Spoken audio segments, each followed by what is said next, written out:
In here? In the room? I feel fine. Oh, I'm fine. Okay, cool. Chilly, if anything. Some like it hot. Not me, though. They're turning that Some into a like it musical. What is it with the old cross-dressing movies being made into musicals right now? I think honestly, I think it's kind of the Brits wanting to like put a little more transphobia on Broadway. I feel like that's their best way. Did Mrs. Doubtfire have something to do with the British in some way, shape, or form? I don't think so. Well, It was she's- made by the she's Something British. Rotten guys. She is British. No, she's Scottish. She's Scottish. Yeah, Doubtfire, She's the character? technically- Yeah. Yeah. Yeah, Although she's they're under just- the crown. Yeah, they're just calling it Doubtfire now. Her name on is all the Yuva advertising. Janaya. So Yeah, that really? has took off then? That's like actually... Oh, is there really? They're calling it Doubtfire? They're calling it Doubtfire now to kind of skirt controversy, but Gotcha. somebody brought up in a review, or like an article It's about actually it. just a guy now who babysits for his family dressed as a different man. Well, I mean, that's the thing. Is someone's like, why not just make him a Scottish man? Why does he have to be a Scottish woman? Well, because that's the joke, AJ. Mr. Doubtfire. I mean, that's the thing. It's like, I think Tootsie... I'm I don't know. I think Tootsie as the movie's story doesn't do what you expect a cross-dressing movie to do. I think it's actually a pretty good movie if you've seen Tootsie. I haven't seen it. The musical leaned really hard, I guess, into sure. What Mrs. Doubtfire missed was that like a man finally getting the taste of like what a woman goes through, and that's not Yeah. what Mrs. Doubtfire has anything to do with. No, it's just absolutely like a guy. not. It's Right. it's about giving Pierce Brosnan the Heimlich maneuver. Exactly, And then getting your own children's program after stalking Mara Wilson. this is true. With no legal repercussions whatsoever. Nope. So many possible worlds, but we got this one. So many possible worlds, but we got this one. Welcome to the Worst of All Possible Worlds, the first and only podcast to post cringe and gain subscribers. I'm the worst of all possible Joshes. I'm the worst of all possible AJs. I am the worst of all possible Bryans, and joining us this afternoon, going into the evening now because it took so long to set up, We're nailing it. is Ash Stoneman. Hello. Hello. Hi. Ash Stoneman is, you're a comedian. Yes. Former comedian? Former. When Okay. I'm asked nicely, Okay. I will perform. Has to be really nice. Works though. for real money and Yes. also a smile. Excessive And amounts of you exposure. were formerly on a podcast where you did something even I would not subject my Yeah, co-hosts it's to. sadistic. You watched every single Pokemon movie. Yeah, we were subjected under duress by ourselves to watch every single Pokemon movie, plus the shorts as well. At number 16, I took a sabbatical that they started bringing some guests on, and I was coming back periodically, but then we gave a poll of like, hey, do you guys want us to continue this? And like no one interacted. So we were like, guess not. So I guess that's it. So yeah, it was Just like, putting the barrel to your temple. Like, if anyone has any objections to what I'm about to do, Russian roulette. say literally anything. So- Breathe a little loud. Russian roulette with a fully loaded chamber. There's a Exactly. bullet in all 6. Here we go.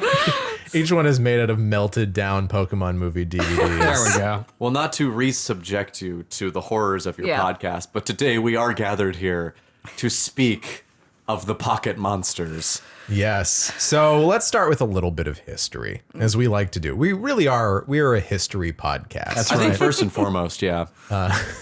So Satoshi Tajiri, a name known to us all, he was born in 1965. His father was a Nissan salesman. He loved to collect bugs, sort of like Vladimir Nabokov, really. He was just a little kid who just was obsessed with bugs. He'd go and he'd take rocks from out in the woods and he'd move the rocks around and then see what bugs collected on it the next time he went and turned it over. It really does seem like a lot of the video game pioneers were really obsessed with the outdoors, and then they Yeah. created a medium where you just did not go outside. Well, and I think that speaks to something because maybe because of course Miyamoto is the other one that we always think of with like The Legend of Zelda. Sure. Tajiri grew up in a small town, but it was near Tokyo, and over the course of just his childhood, it all paved over. Sure. Rivers disappeared, were filled in. trees cut down. Like he went from living in a little town where he could easily just walk into the woods to living in the city of Tokyo. Yeah, in that romance for sort of a more pastoral world where you can just roam about freely is very much a big part of the And so the DNA I of the think series. part of the whole video game thing is like, well, kids can't do this anymore. Right. We got to preserve it. This is So Space Invaders comes out in 1978. That thing is, I mean, it was big all over the world, but it was huge in Japan. Space Invaders specifically. He's 13 years old, and he gets really good at it. His friends know him as a guy who can just like go to the arcade, play all afternoon on a single quarter or yen quarter. Whatever that is. okay. Hold on. What do you imagine this looks like? What does a yen quarter look like to you? I like the idea that the yen quarter could be the name of the gambling district of Tokyo, you know? Oh, true. It's where you go to spend all your yen. It's Yeah. the yen quarter. Except that gambling is illegal because you go to like a pachinko parlor, you Right. pay money to Right. get ball bearings, and you get more ball bearings, but you're not expected to spend it on prizes. You're supposed to go to the place next door and exchange it for cash, which is why the gaming corner in the first generation Pokemon games has the little building next to the gambling building. Oh yeah. How about that? Isn't that fun? I love that the Gamble, games really children. taught you how to gamble at a young age. I think that was very important. That's Well, that was one of the get into part of that things. too. That's yeah. one of the things like So Tajiri gets so good, he starts writing like little leaflets that he hands to his friends. They're like, here's the inner workings of Space Invaders. Here's how it works. He ends up playing Space Invaders so much that at some point, one of the arcade owners just gives him the game. Oh wow. He just gets the cabinet in his home. It's cool. So as a teenager, literally like 15, 16, 17, there are companies, Sega does this, another company does this, where they're taking like pitches. You're like, you can send them your pitch for a video game and win prize money. I don't know if they like use this to make video games. I was gonna off of the say, backs of these, children who get a one-time fee. Oh, what's the big? Was it Universal just bought up a fan fiction site and is mining it for material now? what? Oh, that's cool. They should make NFTs out of it. Yeah. But it really like they're trying to Jesus like find. Christ. Yeah, isn't that sick? Wow. Also, I like, hate that. you also don't need to buy the website. You could just like steal stuff. You just do it. It's the internet. You can do it. The police can't stop you. They can't and they won't. Well, they won't. So he wins a couple of these contests submitting game design concepts. And so in 82, so he's 17, he starts publishing a gaming zine. So he starts printing at home, stapling things. He gets his mom and his little sister involved. And This is very sweet. This Yeah, is a this- very heartfelt beginning for this this guy. zine is called Game Freak. Oh. So Game Freak starts this little magazine that becomes so popular, he's not just giving it to his friends or like people in the neighborhood. He's actually sending it by mail to other parts of the country as a teenager. I always thought that Game Freak was a weird name for a video game developer. Yeah. So it was literally for people who were big freaks about games. Right. Hey, are you a game freak? So am I I. am the mind freak. Yeah. There's no reality, just this world of illusion that keeps haunting me. It's really weird. This entire time we've been recording, Josh has just been sticking needles through his hand and pulling them back out. I always wondered what the Game Freak logo meant. I don't know if anybody. Oh, I have no idea what that fucking thing is. What? No. It kind It's of looks like like, that- a whale it's like a breaching the blob? water. It's like a little like squiggly blob coming out of the water. It looks like a humpback whale, like almost like fully.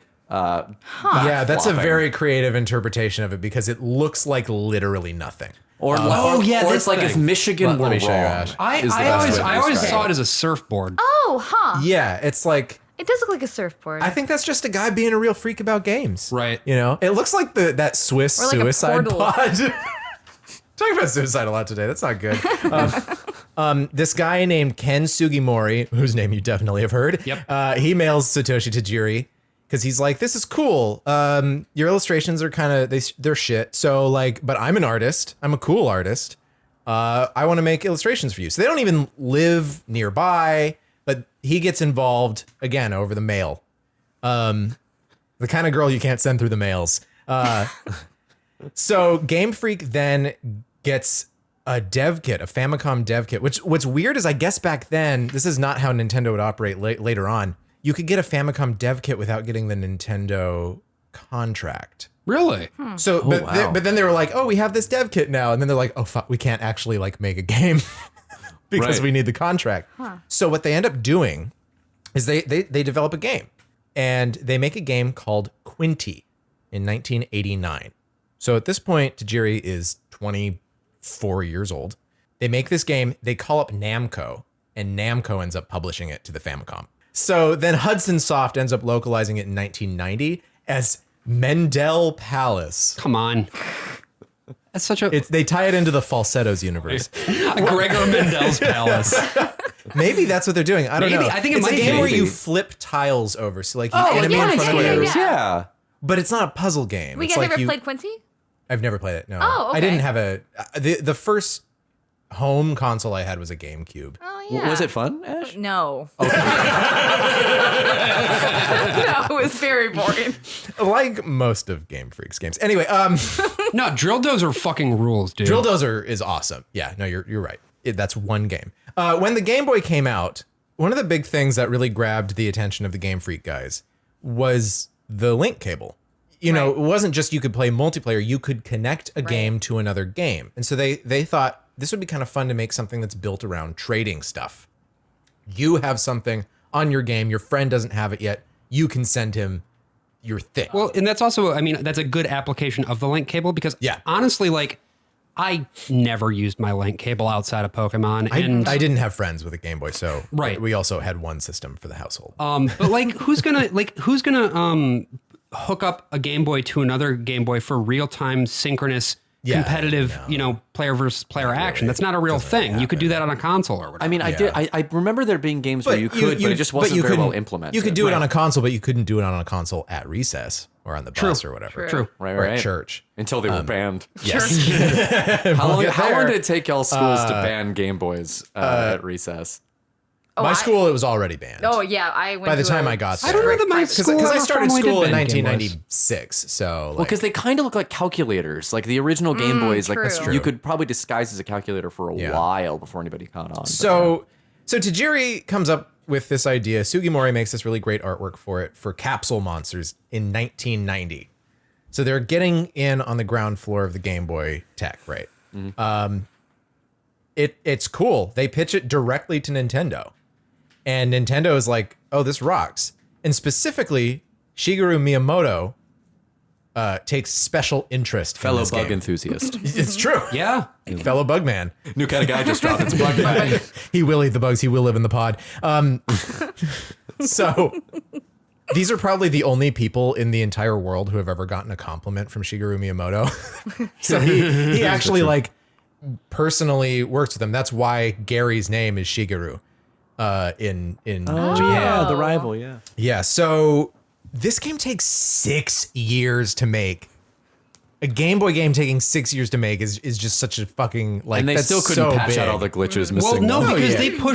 they pushed the hardware of the Game Boy to its absolute fucking limit and beyond. And so this game is, of course, at this point just called Pocket Monsters, right? They use the English words Pocket Monster. And Red and Green release in 1996, and it's not a big deal when it comes out. They don't get a lot of hype. A lot of the big magazines and like retail outlets don't push Pocket Monsters because Game Boy's been around for 6 years now.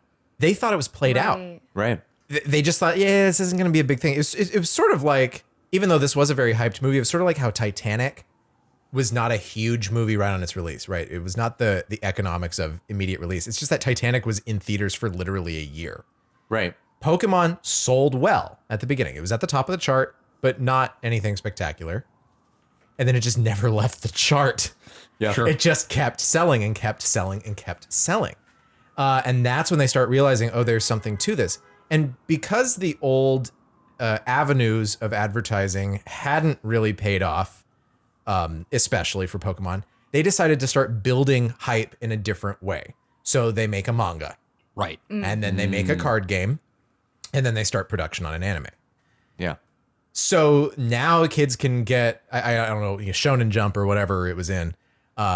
They're quarter yen. And, They're yen quarterly. yes, yeah.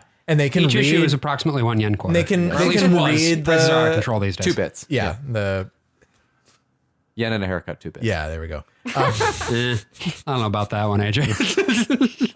I don't know about anyone's today. I'm firing mostly blanks. I put the gun to my head and it's 6 blanks. So it starts doing incredibly well. It becomes more than a game. It becomes an entire franchise. Well, it's a brilliant marketing strategy, right? Especially Well, with the and it's link like- cable mentality. well, It's like you need to get a right. game, but it's also you have to convince your friend Exactly. to get the other game The because other your one. parents aren't going to buy you both red and green. You know, right? in the Game Boy era, all that this character is a single piece of artwork. Like it tackled you and it moves shakes left back and slightly. forth, Yeah. right. So what do? You build the mythology around each one. Mm-hmm. You make a manga where it's like, this Rhydon sure likes to, I don't know, it pisses on Nidorans or something. And then you're like, fuck, that's what Rhydon does. I wondered, I had a hunch, but Rhydon now I has know a piss that it kink. That's its thing. Hold on. pisses on Nidorans. No, it boy seems like in and this girl. case the Nidoran has the piss kink. No, the Nidoran does not want it. Oh, they don't want any part of this? No, nature is a cruel mistress. That's tough. Yeah. Predator-prey relationship. Jesus. Ashley, when you did you have a Game Boy and Pokemon growing up? Or Yes. Okay. No, I had the original Game Boy briefly, but then I got a Game Boy Color, which is what I was my main. Oh, yeah. Here's the thing. So I bought red and blue. Oh. Both wow. of them. Yeah. dear. But the thing is that like I was the only kid in my town into Pokemon. Like it was just me. Like You got to trade with yourself. That's Yeah. a, right, that's a self exactly. 5. Yeah. And so like none of my friends were into it, so it was just me like trying to catch all the Pokemon myself. Like that was all it was. I was very heavily regulated about what I could play, what I could watch. Okay. But for some reason, Pokemon like slipped under the radar, and I think it's just because my parents had no idea what it was. It's pretty unobjectionable, to be honest. You know, unless you think the word monster is scary, that's when you start running trouble. But Right, like, Sure. Yeah. it's brightly colored. It's Right. just like, and when you don't have the TV show necessarily, you don't even have any of the other context around it. Right. And so parents are like, oh yeah, it's a little thing. It's got a little dragon guy or a turtle. And Little did they Right. know, like, the financial burden it would place once the trading cards came out Right. Yeah. stateside, and all of Yeah. a sudden it's like, Well, and to sell the trading card game too, you could get free cards in the true. manga. So That's if you were right. getting into the comics, you'd like buy that and be like, here's a promo card, buy a whole pack. it really and does smoke feel like it. drugs. Pokemon Yeah. really, Well, at but least at the beginning, felt like drugs. It is Gotta a- catch them all. Like, it's all really this. impressive too, and I'm assuming this is where you're going to be getting to next, Brian. How they sort of developed and piloted this strategy in Japan, but then they were able to bring it here. Yes. and not only were they able to bring it here, they were able to succeed on all points of the plan. They Right. were very hesitant to bring it here, which is interesting, right? It doesn't come here for 2 years. Right. For this, I guess for some of the same reason that it was like, you know, it sold slowly at the beginning and they thought it was like a good game, obviously, but they didn't think it was necessarily going to be, you know, the largest franchise in the history of the United States and the entire world and the universe even. No other planet has something like this. This thing is worth hundreds of billions of dollars with Yeah. a B. It's true. I traveled at Warp 10 a couple weeks ago. Yeah, I went yeah. to every point in the universe And you turned simultaneously. into a slug. I turned into a slug afterward, Yeah. and it's fine. Not like a but- salamander, really. But I think Jupiter got It really happens. into Digimon. Josh has just been watching the same episode of Star Trek Voyager Over and every over and time over again. the last 2 months. Somebody has to watch Voyager, I guess. I'll defend Voyager any damn day. So Not that episode though. That well, and then episode in sucks addition, ass. you have this sort of accident where someone kind of fucked around and put a little Mew in there. You're right. This mysterious 151st Pokemon. Right. That was a joke for the developers. Really? Like it was just like, oh, the other devs can get the little code and dig in and get a Mew. So just and then put they a were cute like, little guy in there just But to. then, yeah, the rumors came out, and everyone had, you know, Game Shark, those types of products existed Right. at that time. Right. And people Which were never hacking into their worked. games. The news of that spread, and they did an event, and you could go to this place, and they'd hack into your game and give you a Mew, and you could just have it. Well, you say, AJ, you say that it never worked. I wouldn't say that's necessarily true. Things like Game Shark. My you know, friend had one that worked. I didn't have a Game Shark. The have a Game Game Shark, Shark. what the Game Shark did, and what made it so uniquely well suited to stuff like Pokemon, is that it's able to alter Yeah. what's going on in specific Line by lines of line, code yeah. in the game. Right. So those hashes, because of the fact that Pokemon is again a game that pushes the system to its absolute limits, so much of that code is written in such a specific way that it does such specific things that you can like find the line that contains the thing. You can tweak it ever so slightly, and then you can basically change the entire fucking game in a way that is not possible in a lot of other cases. We bring this to the United States of America. Yep. Who did this? Me. Who did this? Cry laughing emoji. Cry laughing emoji. Cry laughing emoji. Whose man is this? Let us meet a gentleman by the name of Al Kahn. Con! Al Kahn was born in 19... Balaga. Al Kahn was born 1947 in Brooklyn, New York, United States of America. It's too many qualifiers. As an adult, became the head of licensing at Coleco in the 80s. Ooh. Then he joined a company called Leisure Concepts Incorporated, which he turns into 4Kids eventually. Okay. So Leisure Concepts Incorporated. I thought it was the original publisher of Leisure Suit Larry. It was not. No, LCI was a merchandising company. So they start in 1970. So LCI does merch and ads and, you know, makes backpacks or whatever for Farrah Fawcett, James Bond, Buck Rogers, develops G.I. Joe and the Thundercats. It partners with Rankin Bass to produce the Thundercats TV show and other things. Then they partner with Nintendo in the 80s. It's interesting, though, that you say that because, like, that means already they are no strangers to, like, vertically integrated multimedia franchises. Absolutely no strangers at all. And so in the 80s, they start branching into the video game franchises, these kids things. And these are the people who made Cabbage Patch Kids, basically. They found this one small company in Georgia making Cabbage Patch Kids, and they're like, I bet I can get 40-year-old women to hit each other for this thing. And they were right. That was the end goal. They turned it into a phenomenon. And phenomenon. They partnered with Nintendo in the 80s to make products for like Legend of Zelda, like backpacks, cereals, things like that, right? There was kind of this boom for Nintendo stuff in the 80s. You know, they had cartoons, they were all bad. And then they had a movie. They pulled it all back. You know, there was a tendency of the fads of the 80s and 90s. They'd come up and they'd get really big and then they'd all crash, right? Beanie Babies is, of course, the one that we always talk about, but there's also Pogs. There's Gigapets, Tamagotchis, Cabbage Patch Kids, Tickle Me Elmo. Hit Clips. Hit Clips. All these things that just come up and crash. One of the big ones, one of the big famous ones was, also the 7-Up Cool spot. Hell I did. Those Garfield suction cup dolls, right? That was such a big thing in the 80s. Everyone had a fucking Garfield suction cup. You know, you put them on the back of your car. Oh, right. Yeah. So much so that James Cameron actually referenced it in his Spider-Man script that he wrote in one Was weekend. that the same era as Baby on Board? Yeah, absolutely. He described Dr. Octopus as like that cartoon cat with his arms akimbo. And I don't think Paws Incorporated was associated with Leisure Concepts at all. But you know, Jim Davis actually made the executive decision to pull Suction Cup Garfields from the shelves because they were worried it would crash. So he thought the overexposure would lead to an absolute destruction of the brand. And honestly, good thinking. Save the brand. Yeah, very smart. That's Jim. You know, he started in advertising. He thinks about the brand. But it does seem like like a lot of the things that like boomed and busted in the 90s Like are now me. finding like a new way back. I boomed and busted this morning. I mean, Jesus. Have dudes like have seemed to like found a way back, and now you know they're developing like a Tamagotchi series, and it's the year of our Lord 2021. Yeah. Also, you know, Beanie Babies. It's not the year of our Lord anymore. There's no Lord in any of our Our years. God is dead. We have killed him. But like even Beanie Babies, you know, grow up and star in Funny Girl on Broadway. right. Yeah. They become Beanie Feldstein. Yeah. I get the joke, AJ. No, I really. This is for viewers. This is for our Viewers. listeners for this bit that will not get cut. You know it won't, because she's really good as Monica Lewinsky.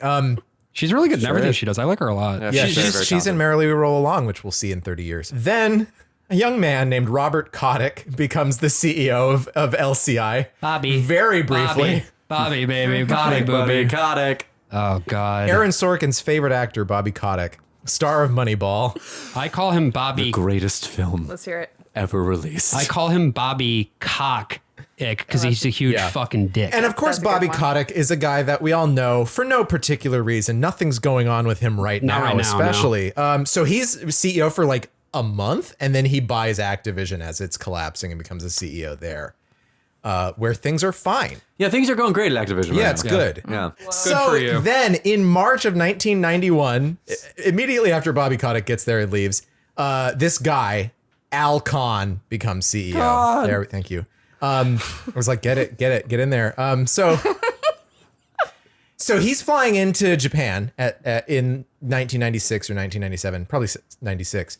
He comes into Japan and he sees kids absolutely obsessed over fucking like something, carrying plushy things around and gathering around kids with Game Boys. And he's like, what the fuck did Nintendo do? Like, So that what's going on? obsession and like cultural just saturation in Japan, I remember. So basically, the high school that I would end up going to, the local high school in Grand Rapids Christian High School. that's or the one. Gurkus. Or Gurkus. Or one could get the Gurkus special. You can go. That one's just for you, isn't it, Brian? That's Every admission slip comes with a pickle. It's a gherkin gurkus. Yeah, the Gurkus Gherkin, our well, high the school Gurkus mascot. special is related to what you do with your pickle. Yeah. Yeah, big facts. Stick it in vinegar and wait a while. Kind of.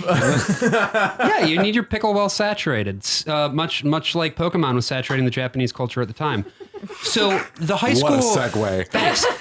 Best in the biz. I figured that was one worthy of you, AJ. Yeah. There was a high school exchange program where we'd send a couple of our students over to Japan, and we had a sister school there in Omihachiman, and they would send some of their students over here. My family growing up, we would always like have a fifth kid sort of situation. Like we always had a room that was invariably inhabited by some fellow traveler of some sort. This Japanese exchange student stayed with the Bormans. Exactly. So like for a couple of years there, we would get an exchange student or two for like a week or two who would then come live with us. And I remember we had an exchange student, and I think it must have been like 97, who came over, and, you know, they brought some gifts and fun little candies and things. Yeah. And one of them was this little animal. And it was like, well, what is that? This is like a bird that's holding a fucking Leak? a leak.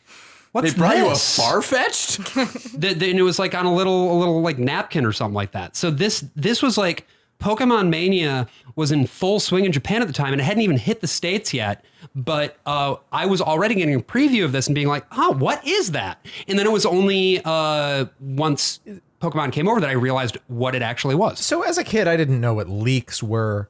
I thought it was celery. And as an adult, I still don't know what leeks are. They're like, Is it an onion? they're like derivative? bigger green onions. Yeah, it's just Yeah. a big green onion. But it's hard. Like it's a solid. It's like celery. It's like a whole stalk of leek. Yeah, yes. You can spin it. You can spin the leek. Yeah, and you can sing a song while you're doing it too. Yeah. if you Ta want. ta. Ya dibba dibba da. I see. Abba dip da. Ditlan titchlan. What a long road we walked That was a for journey. that. So I prefer spinning meat. Same. Oh, we're so old. Every time I see Goatsy these days, it's like, hello, old friend. So every time he says Yes. this frequent thing. Hey, it's still, well, that's live why in it's the like an same old neighborhood. friend. You only see it every once in a while, but when you do, true. it's like, oh, I remember you. Yeah, that's what that song is about. And merrily we roll along. Just say it. Just say which one. Which one? Goatsy? Yeah. Yeah. Yeah, it's about What song Gutsy. in Merrily are you talking about? You know which one. Just say it. Just say it. No, it's not our time. And it isn't. This is the best episode so far. We're really nothing but bangers in this Oh one. my god. So Con On. is there we go. There we go. It's picking up. More and more are saying this. Yeah, Con sees all this stuff going on. He sees Pokemania firsthand. And he goes to Nintendo and he's like, so this game is huge. You need to bring this to the United States immediately. And Nintendo was like, no, we don't. It's, it's a turn-based RPG. Those have been a little, those don't do the best. And they generally had it. And for Game Boy stuff, they kind of thought fast-paced stuff was the better way to go, which is so fucking completely wrong. But and the other thing was that they didn't want to localize names either, because that means applying for trademarks for every single name in every single language. God, that's right. But Alcon saw the possibilities here, right? He thought Pocket Monsters was going to be huge, but it was too dry. So he was going to fix it up a little bit. So he wanted the name, because Tamagotchi had done well, he wanted it to sound Japanese, right? Sure. He didn't want to. Interesting. They did get rid of specific Japanese references in like the anime with like food and things like that. They do But he reference thought- Minnesota in the first They movie. do. thought- It was Yeah, they so do. jarring. Yeah. The Vikings reference. Well, yeah. It's the only joke in the movie. They wrote Yeah, one it's true. gag. They should Sure. True. I mean, it's the Team Viking Rocket. joke. Team Rocket like shoots at things that are kind of jokes. I mean, there's a lot of them puns, saying "Who's that Pokemon?" looking at a screen with a silhouette of Pokemon is not actually a joke. I laughed. they get more jokes in Pokemon the movie 2000. Yes. Like when they do their rhyme scheme of like we're on the big screen. Well, and when they now. get Herman Cain to show up and pitch his 999 plan, I thought the Viking joke actually. good joke. It's Oh, a no, good it's a good joke. It's a Yeah. good joke. Yeah. it's the one. It's It their doesn't. only It doesn't one. make sense in the I context of also the movie, like, but it's a good joke. I like Yeah. when the Nurse Joys are disappearing. There's a poster on one of the walls. the correct plural is nurses joy. yeah. Yeah. Yeah. So when the Nurse Joys It's like disappear, attorneys general. when they disappear, there's like a poster on the wall at wherever Ash Yeah. and the gang are at. Yeah. And the poster just says, "Wanted, a missing person," underneath a picture of Nurse Yeah. Joy. That's Yeah. not that Well, it's useful, also is why it? would you need to include a picture? Every Nurse Joy Yeah, they looks look like exactly every other the same, nurse. yeah. Like it's Oh, not, now they all look the same? Wow. yes, canonically yes. It's actually true. And Brock wants to fuck all of them. Oh, well, yes. Not just Brock. So he was like, Pocket Monsters is really dry, right? Yeah. Like, one, it's in English, He wanted it to sound more, and this is a quote, Japanesey. So, so that's where they came up with Pokemon, or the weird way that they say it in the anime, Pokemon. Yeah. Where they add the little accent on it, Right. so that you don't say Pokemon, and so that it looks more Japanesey. When did this happen? When did this all? So this was in the process of bringing it to the United States. This was throughout 1997, and then it comes to the U.S. in 1998 Right. with its new name, with the big, like the Pocket Monsters logo. If you see the old Japanese cards, it's just like, here's a Pokeball, and then here's the word Pocket. Right. Here's the Yeah. word Monsters. The hero art was so much Pokemon better is like, for this. Boom, Yeah. big Yeah. yellow, right? It's like everything. outline, yeah. I mean, they fixated on Pikachu because Pikachu was already kind of the big thing in Japan, and it was just like, it's a great logo, and I mean, there's a reason it's called Pokemon like everywhere now. It's like And similarly, I remember when the Game Boy games hit. I remember those boxes, and you got the big, it's the whole box is Charizard just and blue, Blastoise, or the yeah. whole box is just Yeah. red, and you've got these awesome pictures, and it's visually arresting in a way that not a lot of stuff was in Yeah. gaming at the time. Right. Very clear, Right. very cohesive, and very consistent was the thing. So they make more localized references, not so much in the game. I don't think they really needed to that much in the game. And the Stand By Me reference in the game is actually from the Japanese original text, because Stand By Me is a huge movie in Japan in the I did 90s. not know that. And the currency in Pokemon in the games is yen, right? It's not It's yen exactly. Well, maybe it is originally. I don't know. But when it comes stateside, it's Poké It's Poké which dollars. is Oh, I a see. yen Okay. sign that is a P. Yeah, exactly. Sort of I a see. P. Right. It's like a square P. And it's clearly, I mean, the value of a Poké dollar is more like like the the value yen. of a yen Yeah. than the value of a dollar, right? This Right. is not a. They changed some people's names, right? We go from Satoshi to Ash, Right. and Shigeru to Gary. But of course, Gary, you also get the nice little pun there because his name is Gary Oak, which is a type of oak tree Right. that grows in Right. Southern California and Oh, Mexico. that's lovely. The blue oak is also a type of oak. Oh, For no. anyone wondering, it's 100 Poké dollars to 1 American dollar. Okay. Yeah. So Which Nice is the standard yen. even equivalent, exchange yeah. rate. Not with this hyperinflation under President Joe Biden. Well, part of the problem is nobody wants to work anymore. You hear about this? I have to Yeah. keep filling up.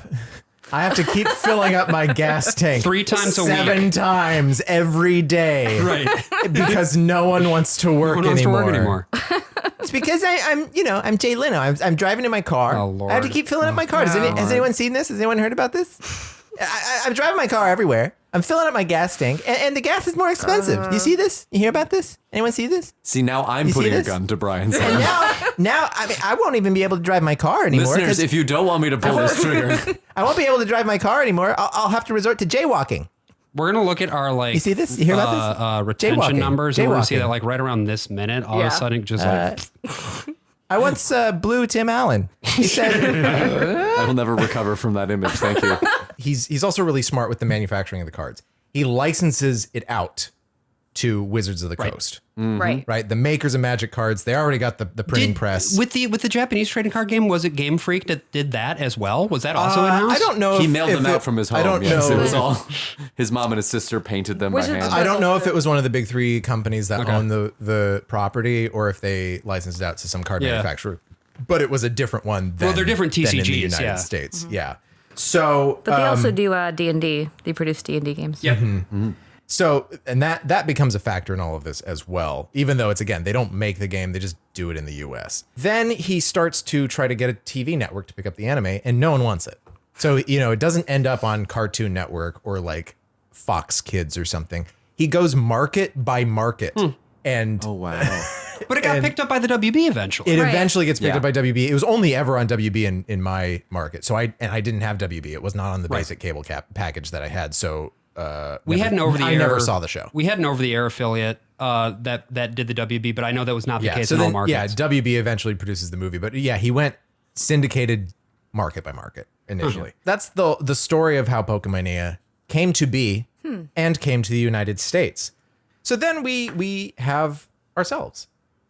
We all played Pokemon. We do have So ourselves. Ash, That's true. we've heard a little bit about you Yes. and how you, much like Ash in the cartoon, decided to catch them all. Yes. Even though Ash in the cartoon catches like 5 Pokemon over the course of the entire series. It's amazing. Yes. He's so bad at his But he's job. terrible. He's He's never so bad at being a It's trainer. kind of incredible, but you have to give credit because apparently throughout the course of the entire series, I mean, he's still about 10, 11. He leaves the house Yeah. at 10 years old. Yes. By the end of the series, we've calculated that he was about 12. So in the Okay. course of 2 years, his whole life has been buckshit wild. He got a lot done. He's had to have been sprinting between locations too. From- Just like from the time he wakes up, from the moment he leaves his house, his home, his mom's like, "Okay, peace, see ya." yeah. It's like I gotta fuck this legendary mine. magic, saving Yeah. the world every single day. Well, Must get exhausting. I like in the game too. You're about to head out. Your mom's watching Stand By Me on TV. Right. Yeah. And then you talk to her. She's like, I guess this is just when boys go. And that's it. She doesn't meet you at the lab. She doesn't Right. see you off. She's just watching Stand By Me and like, I guess this is it then. She had a Mr. That's Mime though to everything. keep her company. We find Yeah. she actually had a house Yeah. Mr. Mime. No. She fucks that mime. Like we're all in We know agreement on this. this. We This know is a this. thing. Okay. Yeah, we talked about this. Yes, she actually does. Did you hear about this? He has very He's fucking big the mime. fingers. He can Yep. He's driving the car. This can- is something we touch on the podcast as well. Yes. he can summon glass so that he could pee on it. You know, can so summon doesn't have to glass. like yeah. One thing the guys tried to Well, do mirror, is like he does the mirror thing. get fans to draw fan art of that, and I begged them. I told them I threatened I will leave immediately if someone sends me one piece of fan art of Mr. Ash's Mime. mom. Fuck you, Mr. Mime. I'm out. All I'm right, done. folks. Well, This is it. Ashley's No. not. She has no podcast to leave anymore. That's right. It's open There's season. nothing to lose. Yeah, I got this probably in 1999. I missed the boat a little bit. I was not allowed to get the cards. My parents wow. thought that the cards were a scam, and you think know so what? They were too, right. yeah. They weren't. It was I know not like they- a yeah. larger. My parents were not in the satanic panic of this, but I didn't see the anime. I did see the movie when it came out. I didn't get the cards, but I did have the game. What was the experience of watching the movie without having the anime behind it? Because I Oh, would I imagine knew what confusing. was. No, I knew what was Okay. going on. So Yeah. that's something that we touched on the other podcast because we weren't Yeah. watching the anime, like we had seen it, but what's funny is that though it does correlate, there are things that are introduced in the movie first before they're introduced in the anime. Oh, interesting. Just like you'll get the first time something ever comes up, and then there are characters that are in the movies that are never introduced in the anime at all. That's true. So they just And kind I of, think that's in part because they're produced by 2 different studios. I mean, the studios Like, I think change, the the mov- writers right, change, yeah, like yeah. the studios change, like in between the course of like between Well, for 5 the- movies. It's like the it changes last to, 20 like 4 or years, 5 there was a times. movie that came out every year. Right. Yeah. Yeah. So. What? yeah, they It was had to outsource that bonkers. shit. Yeah. It was Because for years you bonkers. watched like 16 movies, and this was years ago. This one, yeah. But there's 24 all together. But Jesus Christ. But Yes, then yeah. there are the shorts to the movies. Oh yeah. This is stuff like Pikachu's Vacation. Yeah, exactly. So that Pretty cute, by the way, Pikachu's Vacation. It's very adorable. I like Long. It is long. It's longer than it should be. Those things are also all together. Because there's a short before every movie, I also watch those. So that all together, I probably watch 20 of this stuff. Do you know what I mean? Right.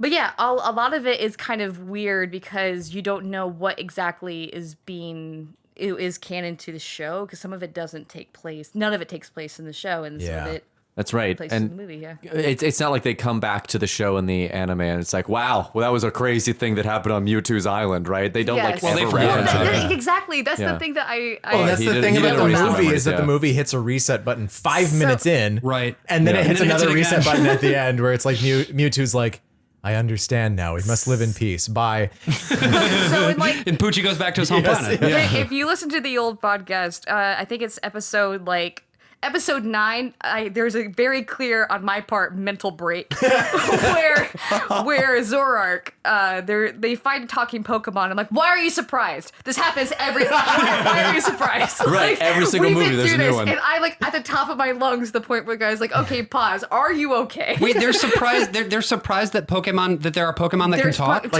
yes, even characters, though. yeah. But here's the But thing. wait, what about Team Rocket's Meowth? That's the Well, thing. So he's the exception. He's yeah. the exception because Meowth but- is a type of Pokemon who has the ability to. One of his skills is the ability to learn English.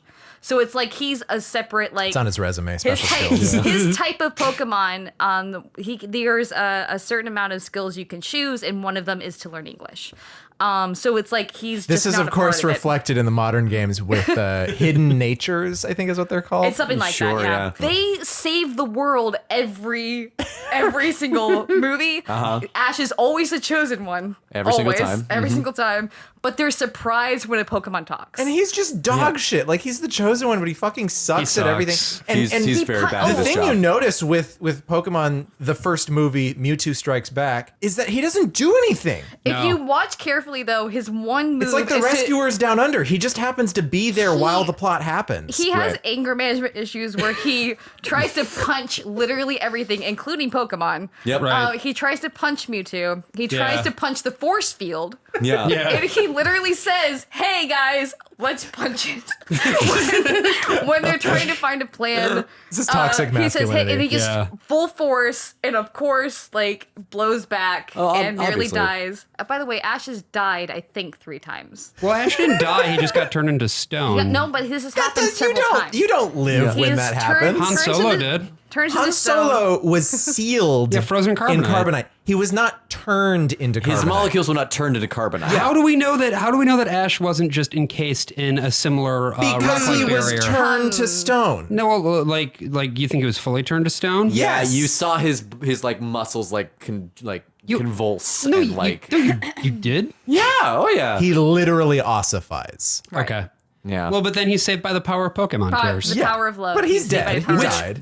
Okay, Pikachu. so I watched the movie again last night for the first time in a while. They cut the first 10 minutes out of the Sorry. first Yes, I'm movie sorry, I have to talk about where this. they explain about the tears, and then they Okay. cut other parts of the movie that explain Oh my about the God. Pokemon So it's a tears having these thing. mystical That's powers. a thing that when the movie first came out in Japan earlier, Yes. wasn't in it, Yeah. and then they added it later. But then it wasn't in like the The theatrical initial release. theatrical release cut. in the So United States. the- But it was something that got put in later The because they didn't have prologue the fucking of money the or first whatever. movie is the darkest, most insane, deranged shit I've ever heard from a It's kid's so good. movie. It's It's really so good. fucking The good. reason Mewtwo exists is because the scientist is his dead daughter died. They have a Or she scene. died. There's She like a wasn't twice montage dead. where Mr. Fuji's Just wife died. leaves him because Yes. he's too upset over his daughter's So- death. Hell yeah.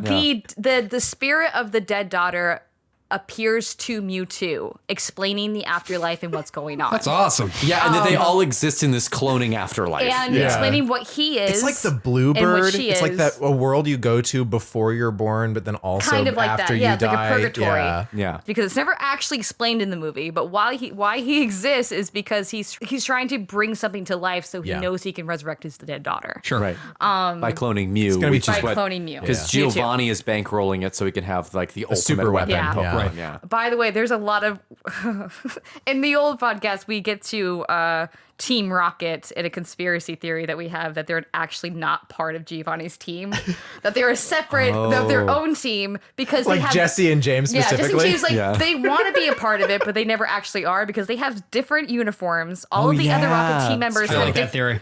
Yeah. They all have different names. All the other Team Rocket members have like 0069, 00420. Nice. Yeah, it's great. But like they have all these like actual efficient agent names, and they're just Jesse and James. Then what So- about Butch and Cassidy? Are they just also randos who want to be part of Team Rocket but don't know how? I think anyone who is using their first name is not Yeah. agents. Including Giovanni. So that's Who the is theory that we British? have is like they're You actually. know, Don Giovanni, that famous British man. It would be so funny if Giovanni had like this super duper Italian voice. You come up to my house. Woo! Charles Anyway. Marley. So the first movie we were talking about, but yeah, it was a very deranged prologue that was cut from theatrical release. So, thankfully, like, the TV show leading into the movie has like a hair of the story that you get in the anime, but it does differ in really key ways.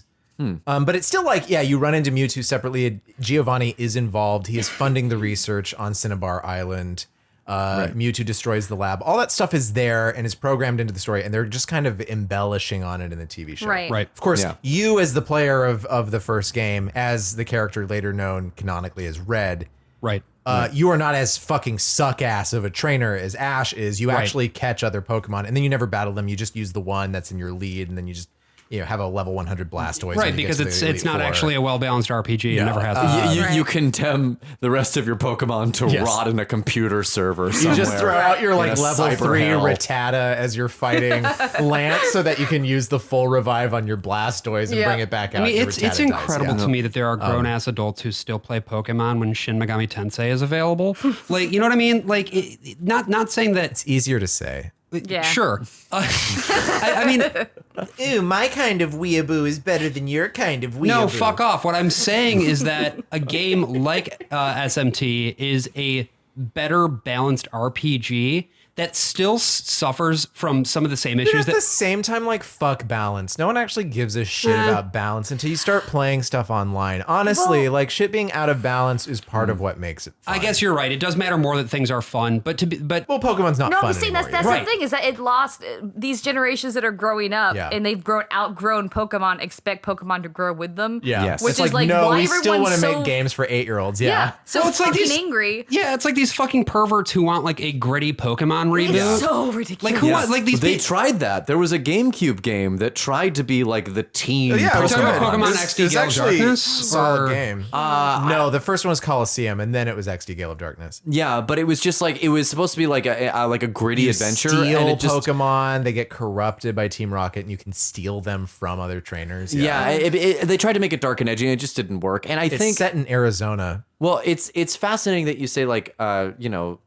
making it grow with them, because like one of the fundamental teachings of the show was that Pikachu refused to evolve into Raichu. Right. And everyone wants the whole franchise to Right. evolve into Raichu, but it's actually better if it stays what it is, which is a franchise I think for kids. It's a And game. that's- It's a game for children. It's a children's show. For kids entertainment. Yes, that's why, like with Pokemon Snap and with the new like Yeah. Eevee, Which is Eevee very Go charming. that came Yeah. out. Like, no, it's very charming. Like, Yeah. like it's a game you can just like shut your brain off Yeah. completely and just like Absolutely. completely like you can beat the entire game in what 2 hours? yeah. Well, Maybe. because that is also again what it comes back to is you've got another merchandising opportunity. And That's to why talk, they keep on to pumping talk shit about out. the merchandise for a second, and Yeah. specifically to talk about Burger King. Yeah. yeah, There was a huge lawsuit.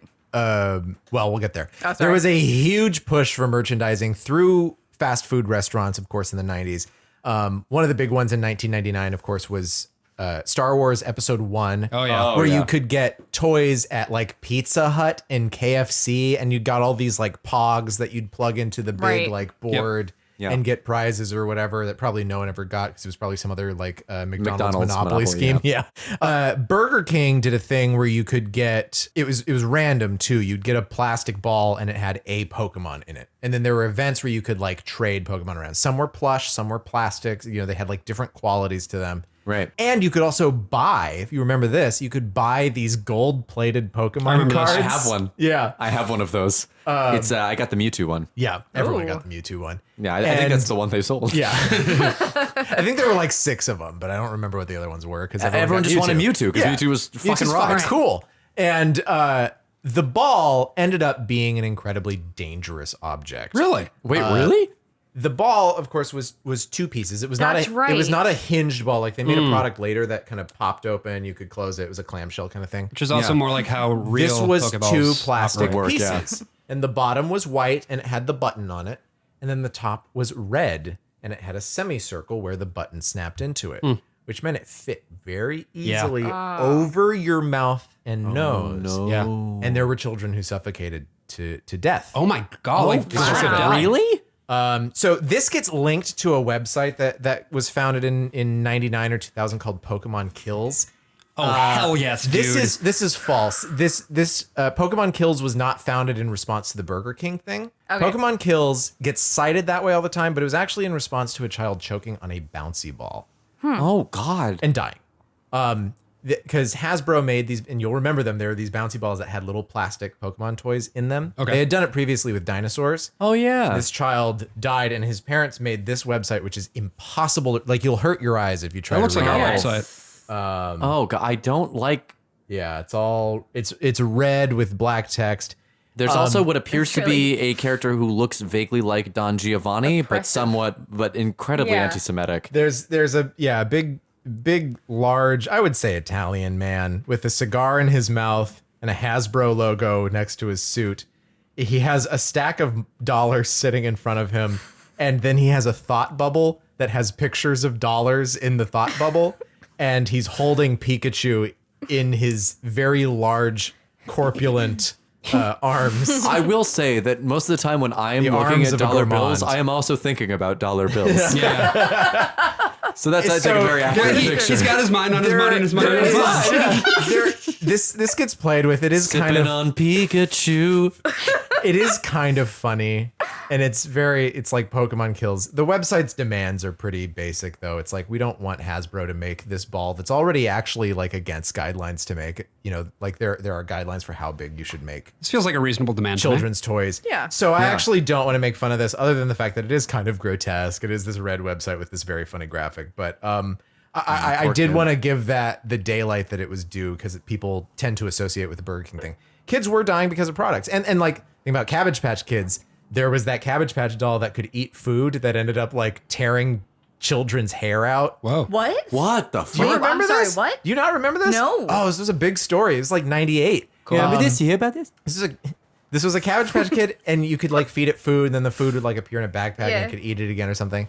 And it had a little motor, and it would chew. Oh, and if God. your hair Oh, got no, into it, Yeah. it just kept no. chewing. No. It just kept chewing. Yeah, there was a major recall. It was huge. I remember when it happened. I was at my Uncle Orville's house. I don't know why I remember that. There's like I there love was his a TV show. picture. I get There was popcorn. That's why Uncle Orville was. Okay, was so bald. here's the thing. Uncle Orville actually did make really good popcorn. I'm not even joking.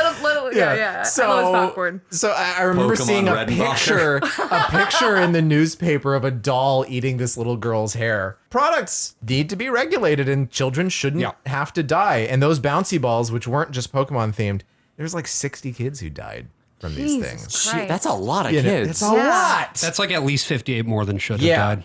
So Every toy release needs at least 2 children deaths, or it does not pass Yeah, the exactly. Boardman test. Exactly. So I guess now we're at a cultural flashpoint. Yeah. Right? The trading card game especially draws a lot more attention than the Right. video game, and Right. draws a lot more attention than the anime and the movie. Well, probably because a big part of that to do with the fact that the trading card game, one being produced by Wizards of the Coast, which again associated with D&D, and two, unlike the game, which you can buy once and you've got it, You keep buying cards. You keep Yeah. buying cards. You're gonna make Right. you're And gonna you can bring your cards to school very easily. Right. You don't Well, also until they're need the Game banned. Boy. We got ours exactly. banned. kids So- are gonna get in fights over Pokemon So- cards. This Yep. happens. Anyone sitting here in this room, were Pokemon cards not banned at your school? I was the only kid in the school who had Pokemon. That's it. So they Like, banned them, but it felt very personal. So it wasn't banned? No, they never found out about That's it. so Like, because funny. it was Wow. so. You guys don't understand my town. Like, I was the only kid like who liked Pokemon. So like, no, it never got banned because I was the only one playing. Where it. did Like, you grow up? We have to A let her place have this. called Rocky Mount, Virginia.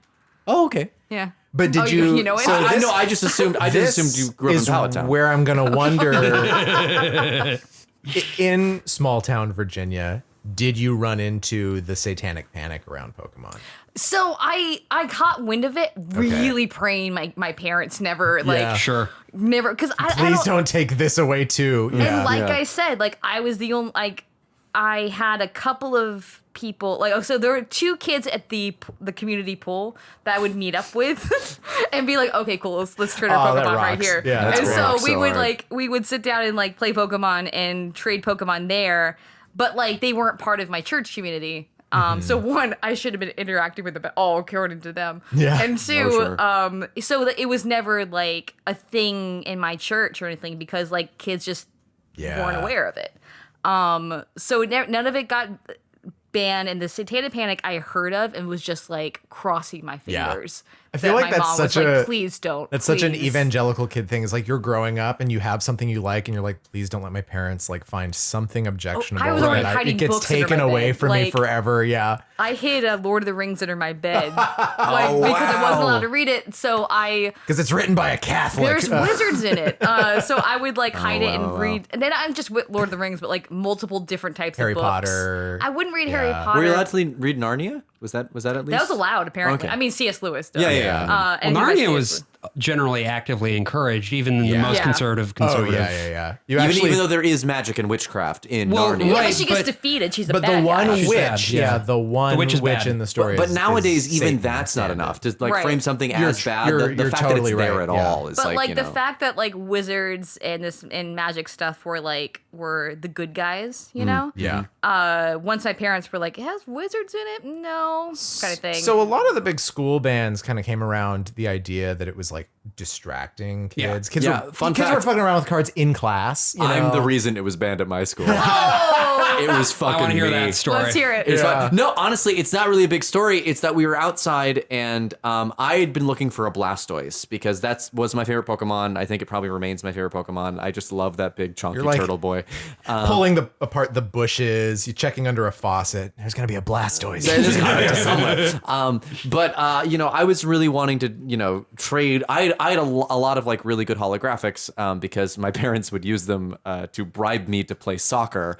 It's like if you score a goal, you get a Pokemon card pack. That was the only way they could get me to do physical exercise. Booster packs for going to soccer practice? Yeah, well, no, That's for good. scoring goals. Like I had to be scoring good at goals. soccer. Oh, jeez. wow. Yeah. That's- So, but the problem was they didn't realize that no one passed me the ball because I was terrible at soccer. So it got to the point where I got like You got them out of actively. pity? Well, I would actively like shove my teammates out of the way to get the ball so that I could at least try to score. That's such a great case study in like how incentives can God. actually pervert behavior. Yeah, and, like, it's freakonomics. You just got Yeah. freakonomics. Yeah, and then my dad would be like, he can't have Pokemon cards. Oh, hi, Dad. I know you listen to the podcast. So here we go.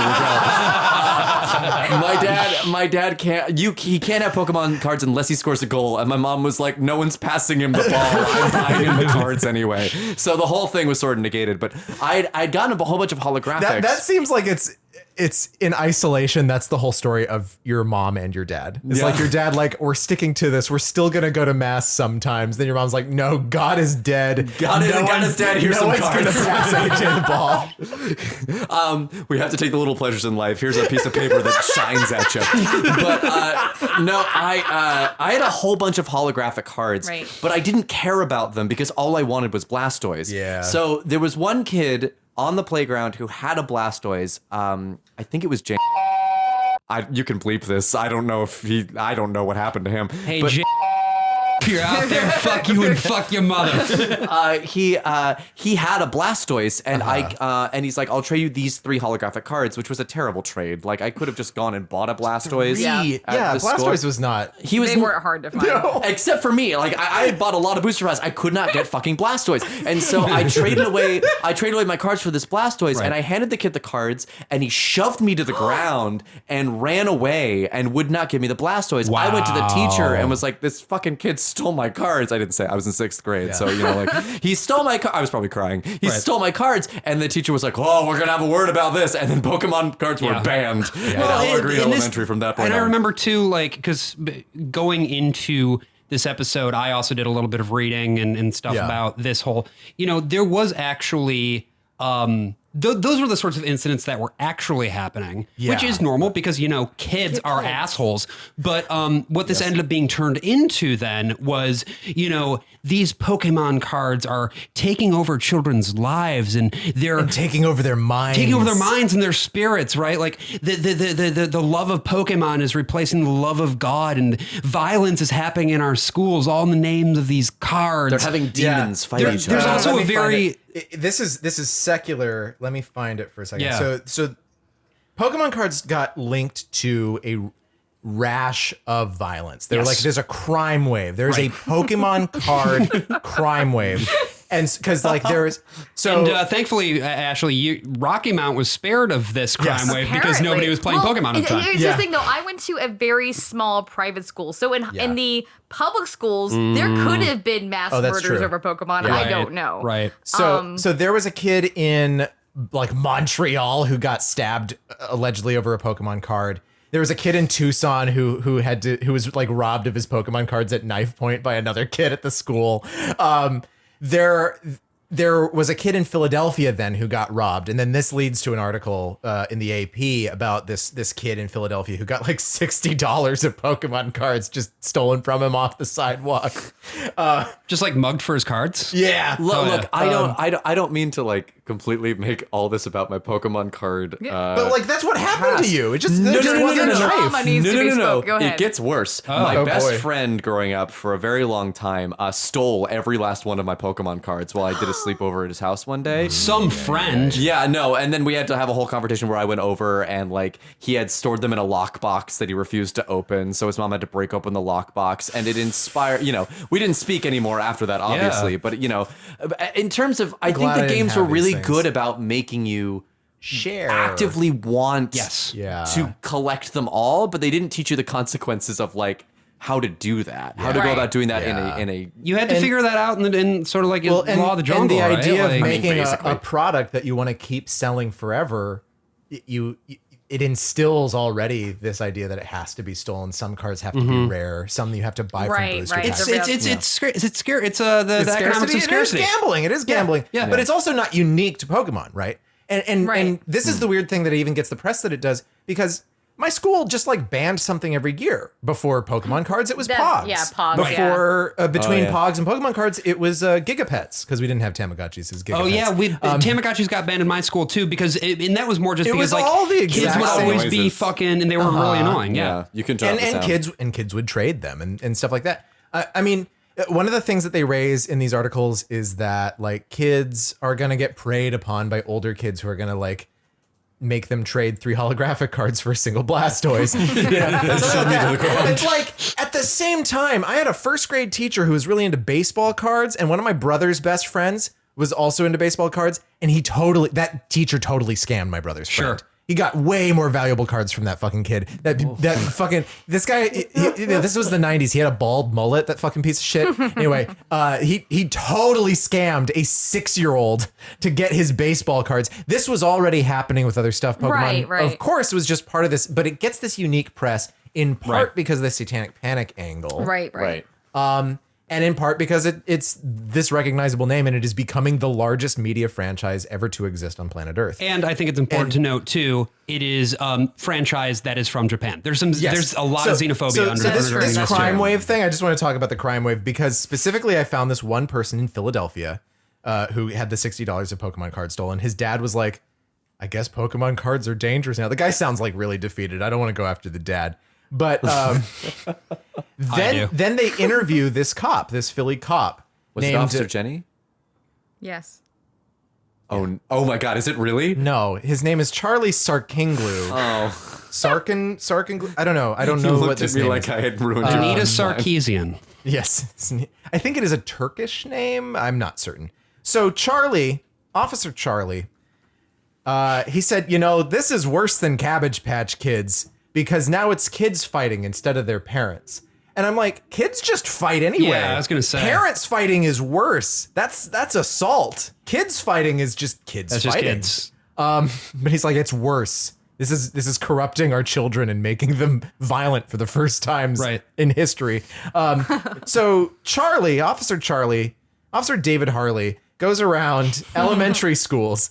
All of the cases with the knife crime and the theft too. This was all teenagers, but he's going to elementary schools and he's doing seminars. This is such a fucking cop thing. Oh, yeah. This guy is going around doing seminars about how kids can avoid being robbed. Like fucking Dare. So he's like Pokemon. teaching them how to hide their cards. And he so cool. says, It's more like the Eddie the Eagle NSA. yes. Yeah, Not okay. NSA, NRA. But it's like those cops that would go to schools and say, like this is how you know if someone's getting into satanic shit or whatever, So Officer Charlie also tells parents that not buying cards for your kids could be even more dangerous because this is a quote.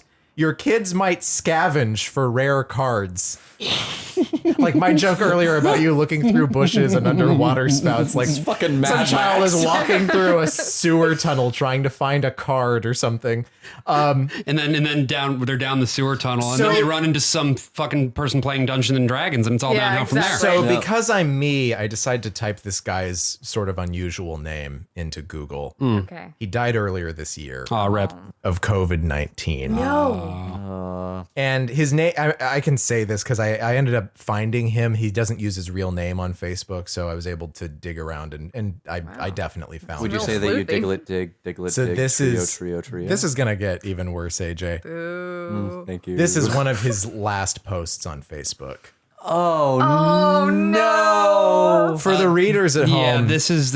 it is the scene from Snow my God. White where the evil queen, having transformed herself into an old crone, is offering the apple, the poison apple, to Snow White, and she's backing up. They have photoshopped a syringe in the place of the apple, and Snow White, they have photoshopped an actual picture of a human hand giving the evil witch the middle finger. Very cool. And then you get this horrible status at the end where his brother ends up commenting that he refused to go to the hospital. And he was like, I should have drug him there myself. Oh god! Oh my God. And, it's a bummer. I just felt like, wow, these things are straight lines, though. They are. Yeah. It's like Yeah. the straight line from the moral, and because he's a cop, and so cops are always on, Right. always 100% on this side of the moral panic Yeah. story every single time, and it ended up costing him his life, which is like a horrifying little bookmark to this Pokemon thing. So then we get into evangelical culture Hell yeah, and let's go, probably a dude. bunch of other people who are Yes. dead of COVID.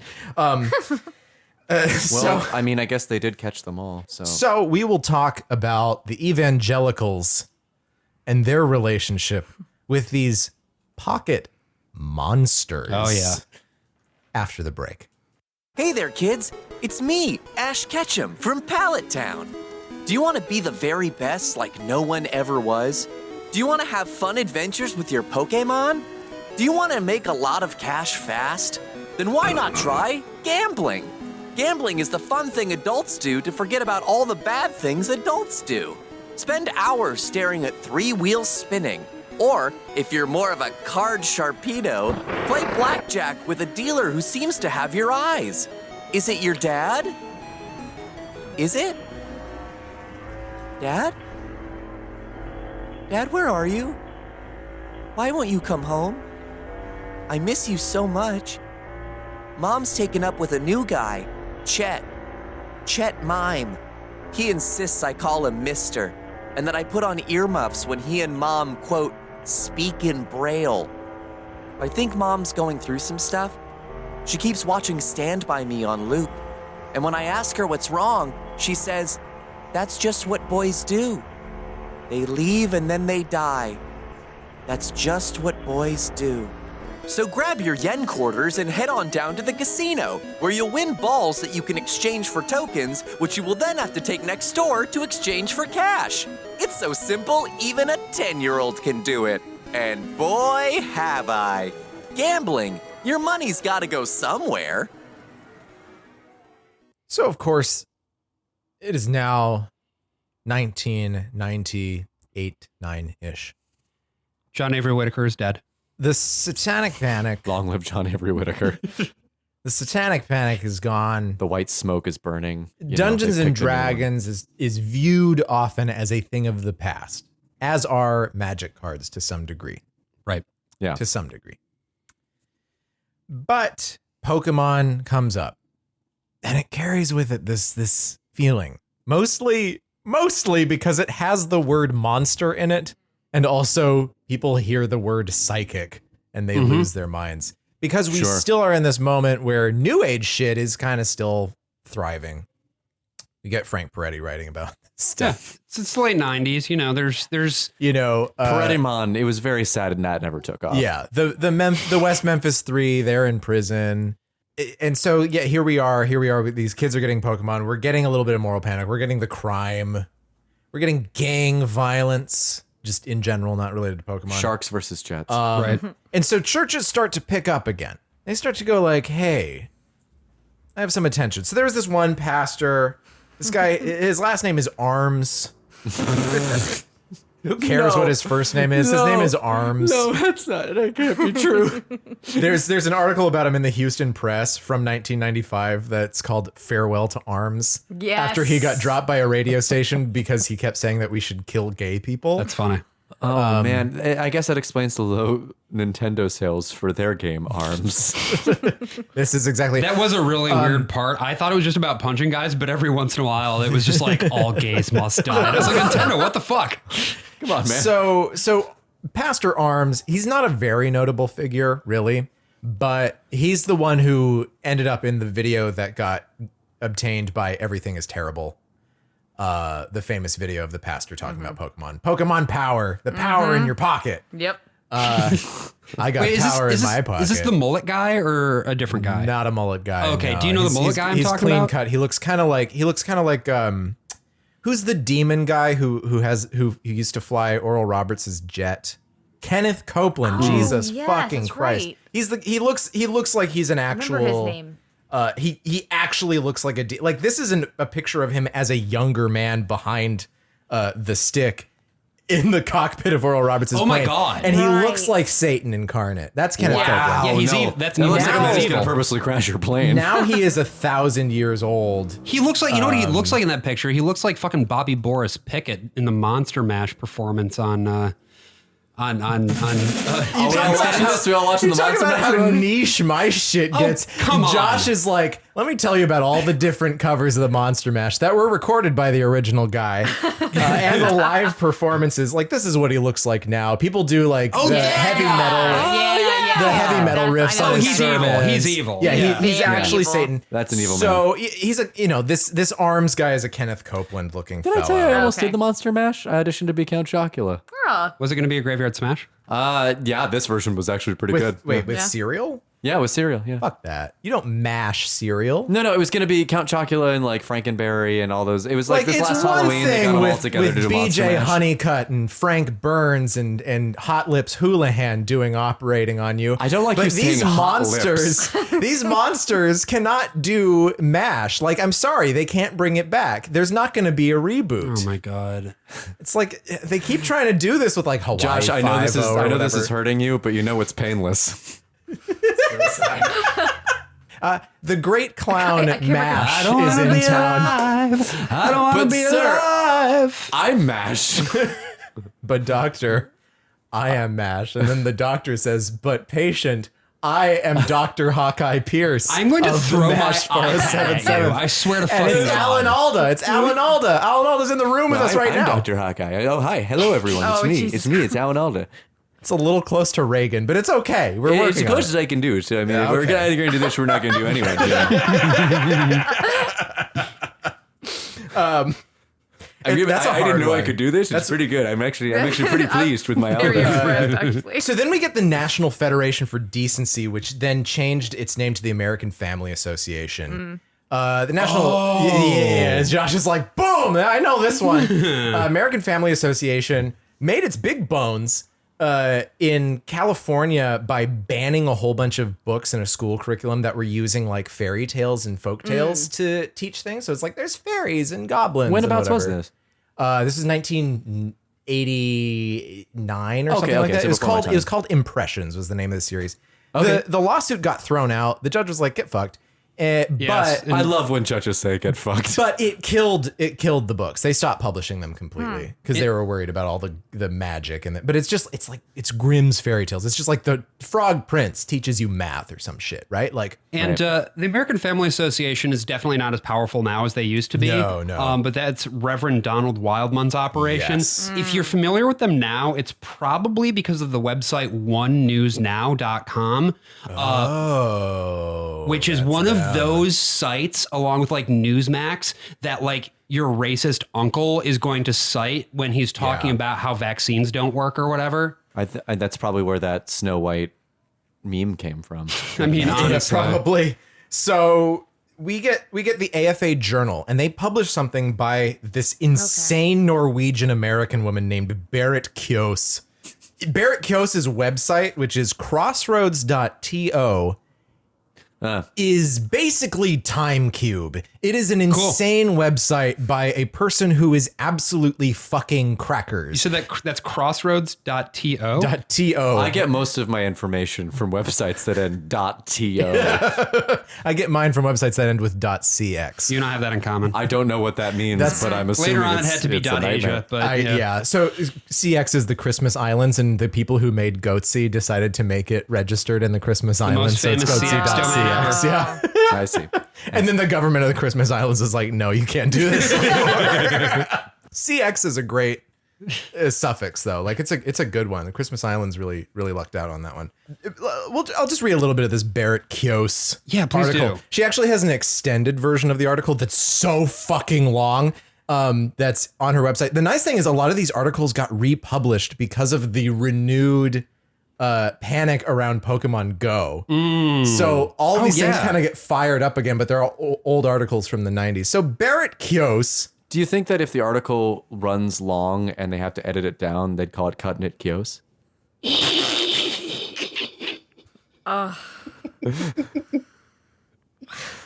I wish. Let's remember, I said this is like Time Cube. This woman is published. She's published multiple times over. She's written books about how New Age is taking over the schools and, you know, degeneracy and all this stuff. And people are reading her books again because of CRT. Anyway. Oh, God. So it's like, also, one, you already lost the battle. This happened in 1995 when she wrote the book in the first place. How is this like a new thing again? So this is October of 1999 in the actual AFA Journal. Who are the strange little creatures from Japan that have suddenly turned into global superstars? Most kids know they are called Pokémon, short for Pocket Monster. And they have stirred up mixed reactions. Any child exploring the most popular Pokemon websites will be linked to a selection of occult games, such as Sailor Moon, right. Star Wars, Love that game, Sailor Moon. and others more overtly evil. Sorry, Star Wars? My favorite game, Star Wars. Yeah, it's my favorite. Yeah, it's there got are- Eastern religion in it, Oh, Josh. that's true. There are Star Wars. Some of the Star Wars games are pretty good. A click on the ad for Magic the Gathering brings Pokemon fans to a site offering promotions such as this. Block quote. A global games phenomenon, Magic the Gathering is to the 1990s what Dungeons and Dragons Here we go. was to the 1980s, but with the added dimension of collectability. Here is the official reference to the biggest new teen young adult fantasy game of the decade, complete with full-color reproductions of every existing Magic. I don't know why she includes the entire quote, and I just was so baffled by it. So she does more block quotes. Yeah, this sounds like a slog. The Pokémon television series is free, but it inspires the obsessive new games that disrupt families by giving children a seductive vision to become Pokémon masters. And a tempting promise, supernatural power. By harnessing a flame salamander. Yes. Yeah, this kind of reminds me of the Jack Chick comic, Yeah. that you'll get the real power or whatever. Yeah. These enticements are drilled into young minds through clever ads, snappy slogans, and the Pokémon rap. Yeah, Pokemon. At the end of each TV episode, quote, I will travel across the land, searching far and wide. That is not part of This the is not the Pokemon rap. rap. This is That's not the the rap rap. song. That's Each just a theme song. Pokemon to understand the power that's inside. Gotta catch them all. The last line, the Pokemon mantra, fuels the craving for more occult cards, games, gadgets, and comic books. While children delight in these mysterious realms, concerned parents wonder, what kind of beliefs does Pokemon teach? So then she goes Well, and it teaches explains. Pokemon to understand the power that's inside. This isn't fucking rocket She explains science. this interview that she did with You've some already woman. quoted. You've already. There's a lot of questions being answered by the T-shirt. Yes. She quotes this one lady that she talked to, who said that she refused to let her son participate in the quote magic club. Again, this is all because it's Wizards of the Coast, Dungeons and Dragons, magic, Pokemon. They're making it the wizards, the literal wizards of the coast. Right. And if they've come in from the coast, and we all know what comes in from, like, the coasts already are pretty problematic. And Yeah, so these she are their refused to let familiars, right? her Pokemon are just son, wizard familiars. Exactly, son play with it, but he got one of the cards, and so this kid gives this other kid a card, and his mom sees that this card has this horrible caption on it. It says, like all the other cards in this ghastly game, it offered this morbid advice. Sacrifice a white creature. That's funny. Oh boy. And then this woman tells this Norwegian lady, Right. this woman said her son came home one day from school and he said, what does summon mean? And she says, summon? Why do you ask? And he says, during recess, the children would summon the forces on the cards they collect by raising sticks into the air and saying, spirits, enter me. I remember this. They What? called You it remember being this? possessed. No. This is actually a thing? This is no. Or you read this? Yeah, no. This is okay. So this is quote. This okay. I'm So this Is is this- allegedly what a child has told No, no, his no, no. Long Island mother who told because this this lady. was from a video. A preacher was talking about this. No fucking way. And was like, I think kids on the.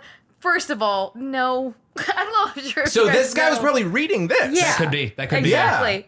The Wow. thing is, it's probably coming word for word. Yeah. Was this the my mullet guy? God. Yes, this is mullet This guy. is the mullet guy. This is Okay. the Okay, man okay. with the most beautiful, Yeah, this- fantastic mullet you've ever seen.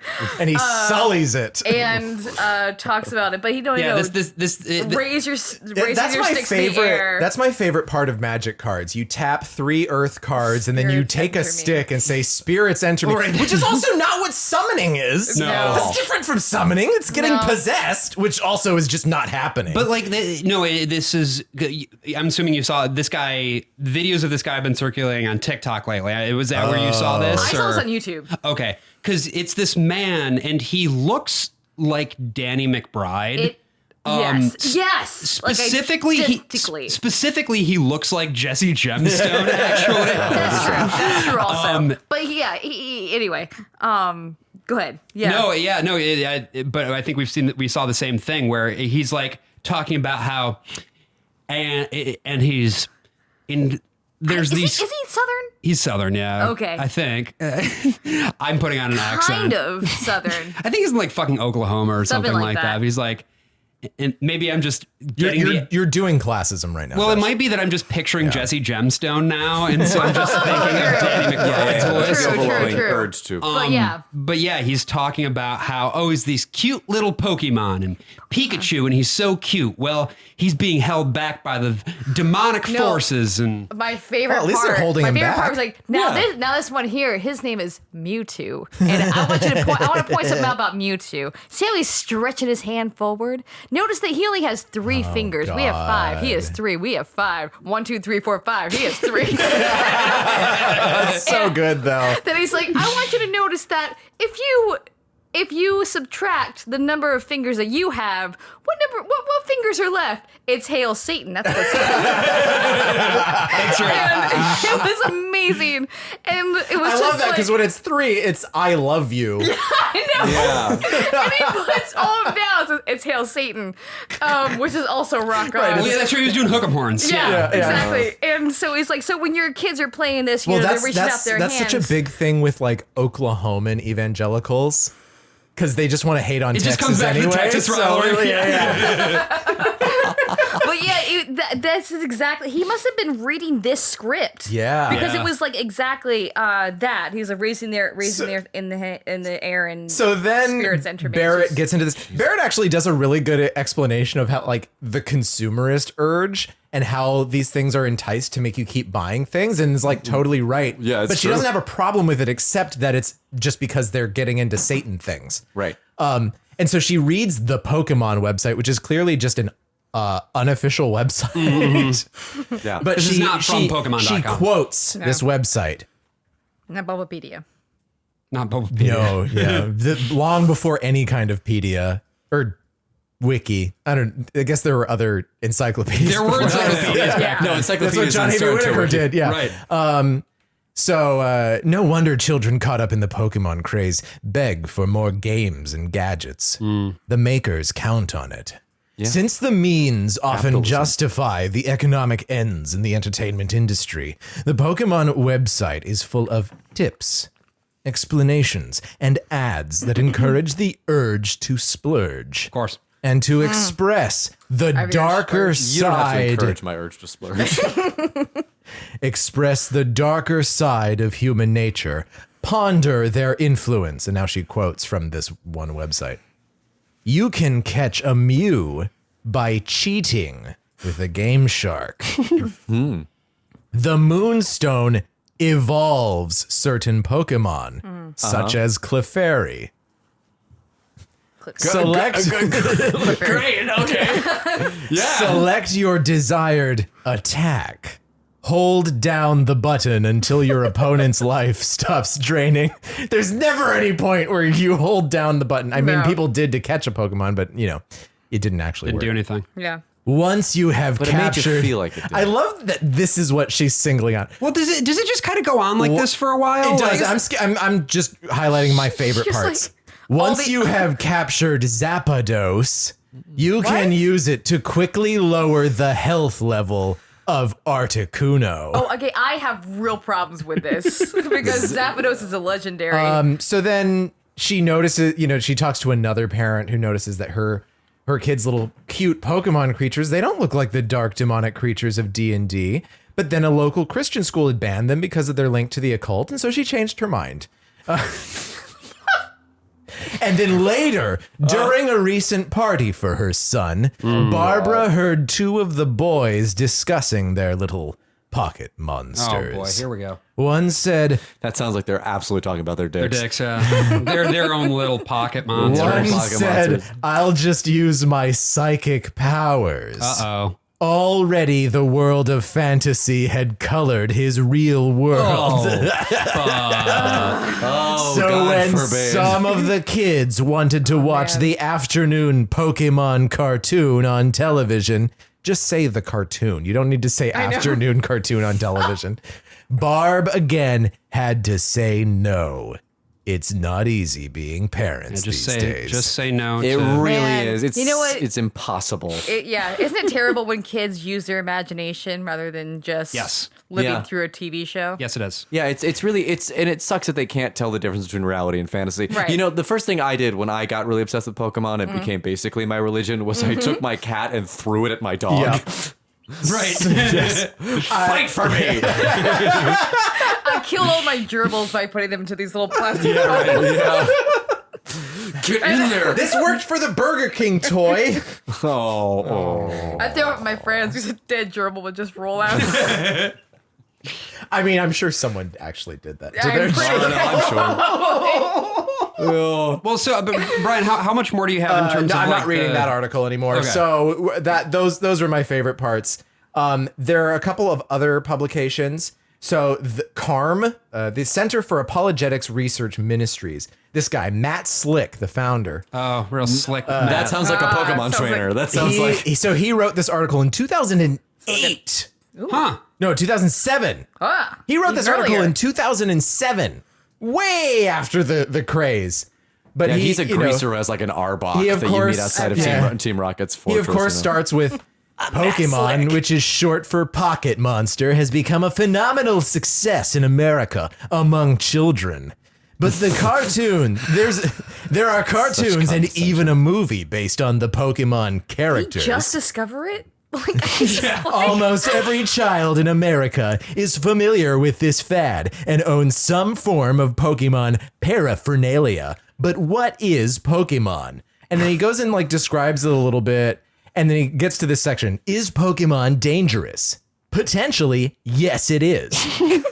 It conditions the child who plays the game into accepting occult and evolutionary principles. Oh, well, evolutionary principles. Yeah, That's that- fascinating. Yeah. Was it you really didn't like That's put the where dots together the- on this one yet, AJ? No. Yes. And remember, Bush becomes president immediately after this craze starts picking up, and we start to teach the controversy. Right. We start to get scientific creationism, intelligent design, and that Ben Stein documentary into our schools. Right. Evolution is the flashpoint. I mean, Ben Stein had been infiltrating our schools for at least a decade. he at that literally point. had been, AJ.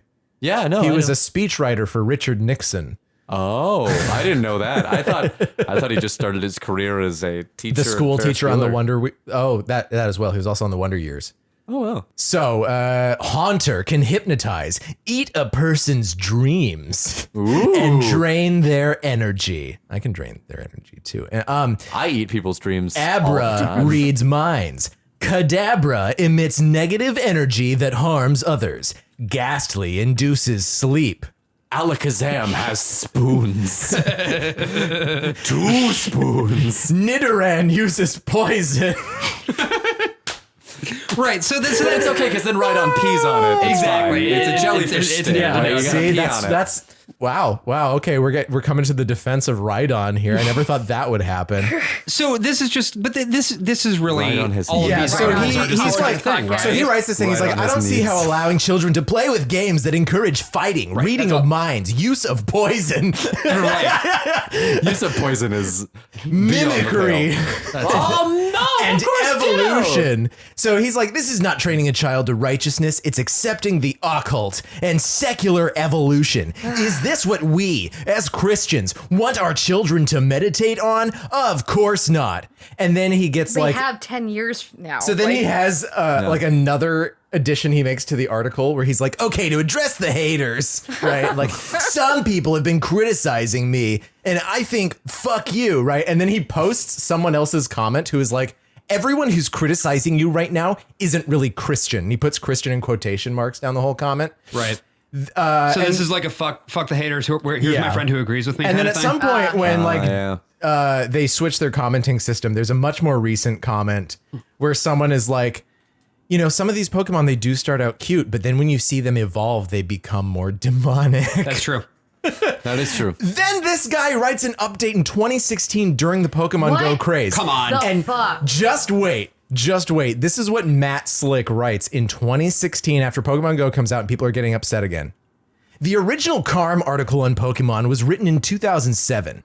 Recently, Pokemon has experienced a resurgence. In fact, It is now the #1 viewed article on Carm. My daughter, who I Stiff just found competition. out plays Pokemon Go, told me it's fun and that there are no occultic overtones associated with it. So I downloaded the mobile phone app version of Pokemon, and my daughter and I played it for a half hour. So far, nothing occultic has surfaced in the new version. I'm going to continue my research. So it's like, Man loves Pokemon Go. There we go. he's like, I caught a Zubat, and I think we've really been looking at this the wrong way. Well, but That's my favorite. It's like the guy That's just really- completely turns around but doesn't say I Have was you wrong. seen a Zubat? It's He was got a just Nancy like, Reagan He was mouth. just like, oh, well, and have you? I mean, that's one thing, but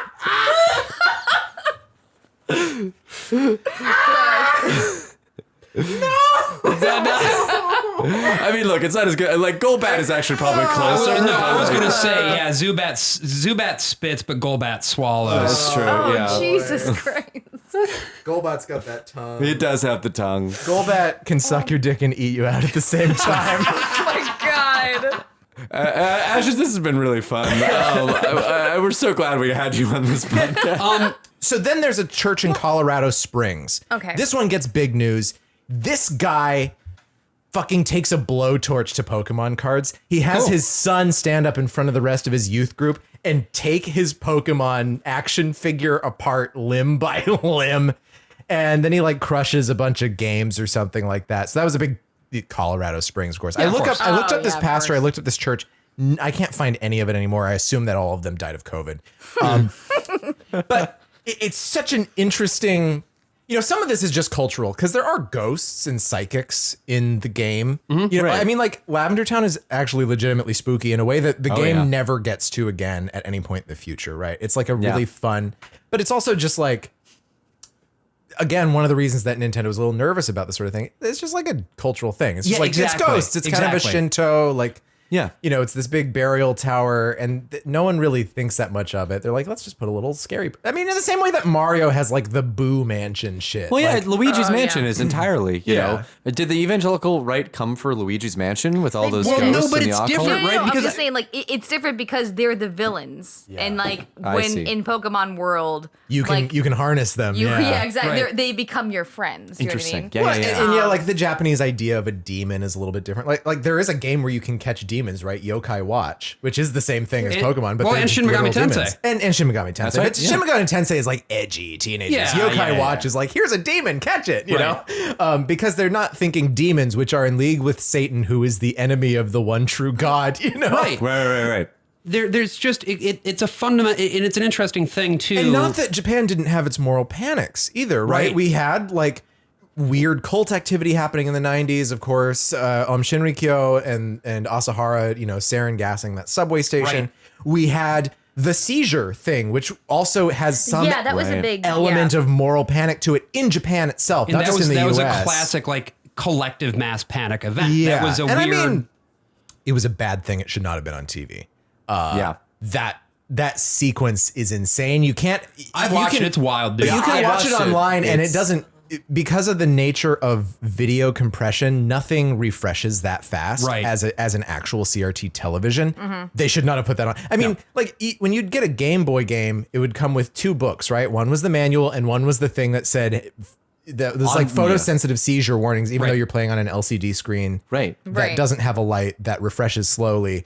So like Nintendo knew about it. This was a known thing that you could cause problems, and that episode goes way overboard. Right, Yeah. right.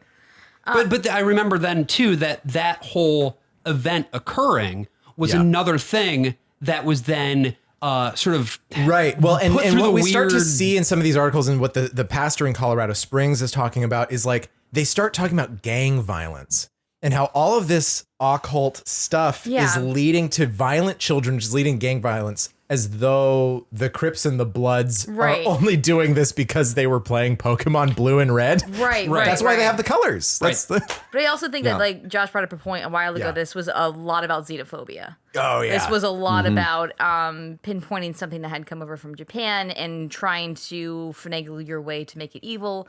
But there's a gambling bit. That's why it was also banned in Japan as well. There's a part that was actually taken out from the game. And when they re-release them, they take it out. The pachinko minigame, or what was the whole slot casino machines, slot machine. Yeah. Oh, yeah, There's yeah. a roulette wheel Right. in the second or third generation. When they remake these generations, they don't have really? that So in there anymore. Fire Red Leaf Green doesn't have the I think casino Fire in it? Red No, Leaf there's- Green still might, no, but here's the the thing. later So- ones don't. Like, right, so like they- Heart Gold, Soul they- Silver. Put it back into the newer generation, but through the older ones, they banned Yeah. it in Japan. Yeah. And China as well. China had a big... Oh, Yeah. sure. Yeah, actually, there were some episodes of the TV show that they banned because they wanted to. Oh, this is what I read. Was that their cartoon studios were struggling, and so to maintain their own cartoon studios, they banned certain. Of course. So it's a protectionism thing. Oh, Exactly. interesting. I just remember as a kid playing through Red and Blue on the original Game Boy screen, which I tried to play pretty recently, and it's really hard to see. Like, 'cause there's no backlight to it. Like, you have to have like the perfect light to like actually see anything that's happening. Yeah. But my mom came over and she was like, "What are you doing?" I'm like, "Oh, I'm playing Pokemon." And she kind of looked over my shoulder and she saw that I was doing a slot machine, and she was like, "Oh, okay, have fun." And she walked away. And then like 3 hours later, she came back. She's like, "Are you still playing the game?" I'm like, "Yeah." And she came and she looked over my shoulder, and I was still on the slot machine. And she was like, "Okay, we need to stop that now for at least a little bit." I mean, There are real criticisms to apply to this. Yeah. Like, right.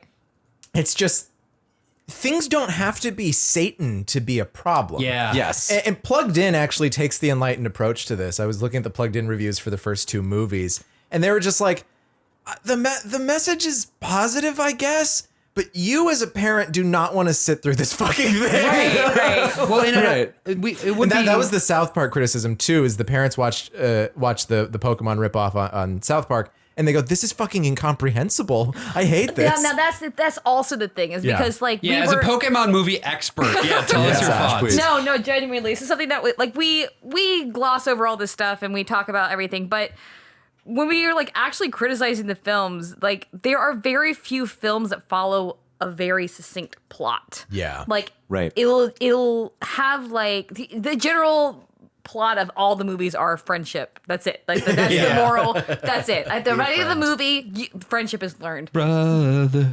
my brother, tell me what Can't we we just fight for. This will never begin. We went to two different lyrics. It's like, But like it'll start off as one thing, but then it will just be like subplots happening simultaneously, and like Right. action will be going on. And I'm like, I can't follow this No. as a person in my 30s. Like, how is a right. child supposed to? It watch really this? does seem to be that you like have to know the game or the cards or something, because like the game is the best part. The storytelling in Right. the games tends to be concise. Even No, in the it's- later it's- games, it's like, oh, I know what's Yeah, happening. it was comprehensible. And I think too that And I think that the movies in the show are kind of like Disneyland. You know, you go to Disneyland and you get to see Mickey walk around. oh, sure. And so it's the same thing, right? You see your Pokemon as little things in your game, and then you watch the movie and you see Diglett disrupting a residential development on the edge of Tokyo or something. And you're like, oh, that's what it does in the world. Right, That's the yeah. animatronic. Right. But it has to be a TV show or a movie, and it struggles to be that. Well, I think that part of what makes the game, at least the original, I think like Yeah, the first first few couple generations generations, work. More recently, I think that the game has had trouble finding the economy of storytelling that it did in the earlier games, and some of that was because of the technical limitations of the medium they had to embrace. I think the biggest problem too of the newest games is one, they can't rely on things being kind of metaphorical anymore. Right. They have to depict things. Yeah. And two, they have to have every single Pokemon. And so Yes. that's the number one priority with any new game that comes out, is that it has to have everything. And there's this whole learning curve to like how you breed them and their base stats and all this other shit that I will never care about. Nobody in cares my about it life. except for the like heads of the heads. The storytelling, in large part, is told by the mechanics of the gameplay, which is the hallmark of a great game, right? Rather than you've got gameplay, you've got a cutscene, you've got gameplay, you've got a cutscene, which, for as much as I love Hideo Kojima, like, you gotta fucking figure out a different way to tell the story, my man. Yeah. But whereas in the original Pokemon games, particularly again, Red and Blue, because of the fact that they had to work within the limitations of the medium. So much of the story is told by the fact that you are going into these battles and you are experiencing the level design, and the level design tells such rich stories. Yeah. And you have to use your imagination to expand on what it is that you are seeing in front of you. Why are these dudes facing the way they are and at these very specific angles? I do want to talk about the games a little bit, because the games really are the goat. They are the throat goat. They are the Nancy Reagan of the series. Pokemon was the original Nancy Reagan. It sucks you off. Oh my God, it was all building to this. This is our end game. This is our Avengers end The game. first I hope you game. know you started this age. Yes, I guess this was on This me. is the real final episode of the very worst. The very worst of all possible worlds. The first game has such an elegant story that is surprisingly complex. There are a couple of interesting mechanics. You can, run into Pokemon in the wild. You have to have this very tricky method of catching them where you don't knock them out completely. right. And then you also fight other trainers. And then you have to go through these 8 gyms. But then there are other kinds of dungeons besides just the gyms, because there's caves. Right. Right. There's Team Rocket hideouts. You start to get involved in this organized crime ring that you want nothing Busting to it up, do with. as a 10-year-old busting up this organized And crime then ring. there's like places off to the side. And not that Pokemon invented secret dungeons, but of course for most kids playing it, this is their first JRPG. Right. And it's a Right. great Yeah. introductory JRPG. It's one Pokemon fights at a time. You do one move, back and forth, whatever. Trade them out if you want. Like there is a little bit more You strategy. can have a if you little bit want of fun with it. And there are these legendary things. And it's not like, some of them are in the manual. The manual is, I think, one of the best manuals in any game for the first gen. Right. But like, you have kids telling you shit that you can find in the game on the playground, and they're not fucking lying to you like they were when they said, "Oh, my uncle works at Nintendo and he knows how you unlock Charizard in Super Smash Brothers." Right. It's like fucking like there's this bird, dude, that's called Zapdos. You have to go to this town. You have to swim off to the corner, and there's an abandoned. It doesn't lead you to any other place. It's just right there, and you learn about seafood. Like I remember just talking to kids who got Mewtwo, or the one friend who Mew. got a Game Shark, and like Or Missingo. Or, and missing no, and I was like, missing no is not real. That's fucking bullshit. Yeah. And until then you I run found into it, and Yeah, it's yeah. like, Jesus Christ, Yeah. and it crashes your game. But also, like, And then even you have 1,000 rare candies. Yeah. and one that actually didn't end up being true with the truck off the side. Right. When you're Remember, SSN do you remember that one? Actually, No, I don't remember this. What happened? yeah, the legend was that Because when you leave the SSN, it floats away. You go Right. back. You can't ever come back into that screen that the SSN Right. was on. But there's a pickup truck there. It's the Just, like, only off one on in its the own little entire island, game. yeah. And it's just sitting there so by the dock. conspicuous. Yeah. And so everyone theorized for years that Mew was hidden under that You truck. had to get So you there had to figure out a way to somehow. Okay. move there the was truck. some way to move the and truck. use strength to move the truck, and then you'd catch So a do you guys Mew. ever see Mew and encounter Mew in the game? No. I No. did. You So- actually glitched it. No. I went to this cave and I was like, holy shit, it's a Mew. Oh my god. And I'm just like, shaking. You know what I mean? Like as a kid. As you are, yeah. And like, but here's the thing: like, my Pokemon were not evolved enough. Like, I did not like they did not were not strong enough for this, and I worked my way. I tried to catch it, and I missed. It keeps me up at night. Like the fact that I encountered a Mew and could not catch it. It's such a cool thing, and like each version of the game, Red and Blue, like the art was a little bit different. They were in different poses. Yeah. Like it really was a social experience, even though I didn't have a lot of friends who played games. If you play them on the Game Boy Color, the palettes are different between Yeah, red and blue. yeah. That's really cool. And then there was yellow, It's which such was a pointless. cool thing, and then you get and the storytelling is largely minimalistic. Like what's happening, but it doesn't really like walk you through the next thing that you have to do. You just kind of keep getting caught up in situations, and then you bring down a corporate espionage ring. Yep. And then you discover the secret Frankenstein project, and then you end up living out the first act of Peer Gynt and catching Mewtwo and becoming the Troll King, or at least that's what it is in the play I wrote. And He sure did write this play, and it's Yep, very good, and he no one will refuses ever to see finish it. But it's the and there's a darkness to it too. yeah. There's like something like it's for There's8-year-olds, but it's not something just very the lonely ghosts. about it. Yeah, Like yeah. you are a child Right. wandering the countryside, fighting these monsters by yourself. Yeah. And your mom is like sad. Your mom is a sad character. But you know what it's makes true. it less lonely is when you bust out the link cable and you trade with your friends. Right. Yeah. Yes. That's the only way to alleviate the loneliness of those games is to trade with your running into friends. Gary doesn't help. But then like you get fuck to that like guy. reform Gary or Blue. You get to reform your rival at the Right. end. At the end, he's like, "Damn, you beat me, dude.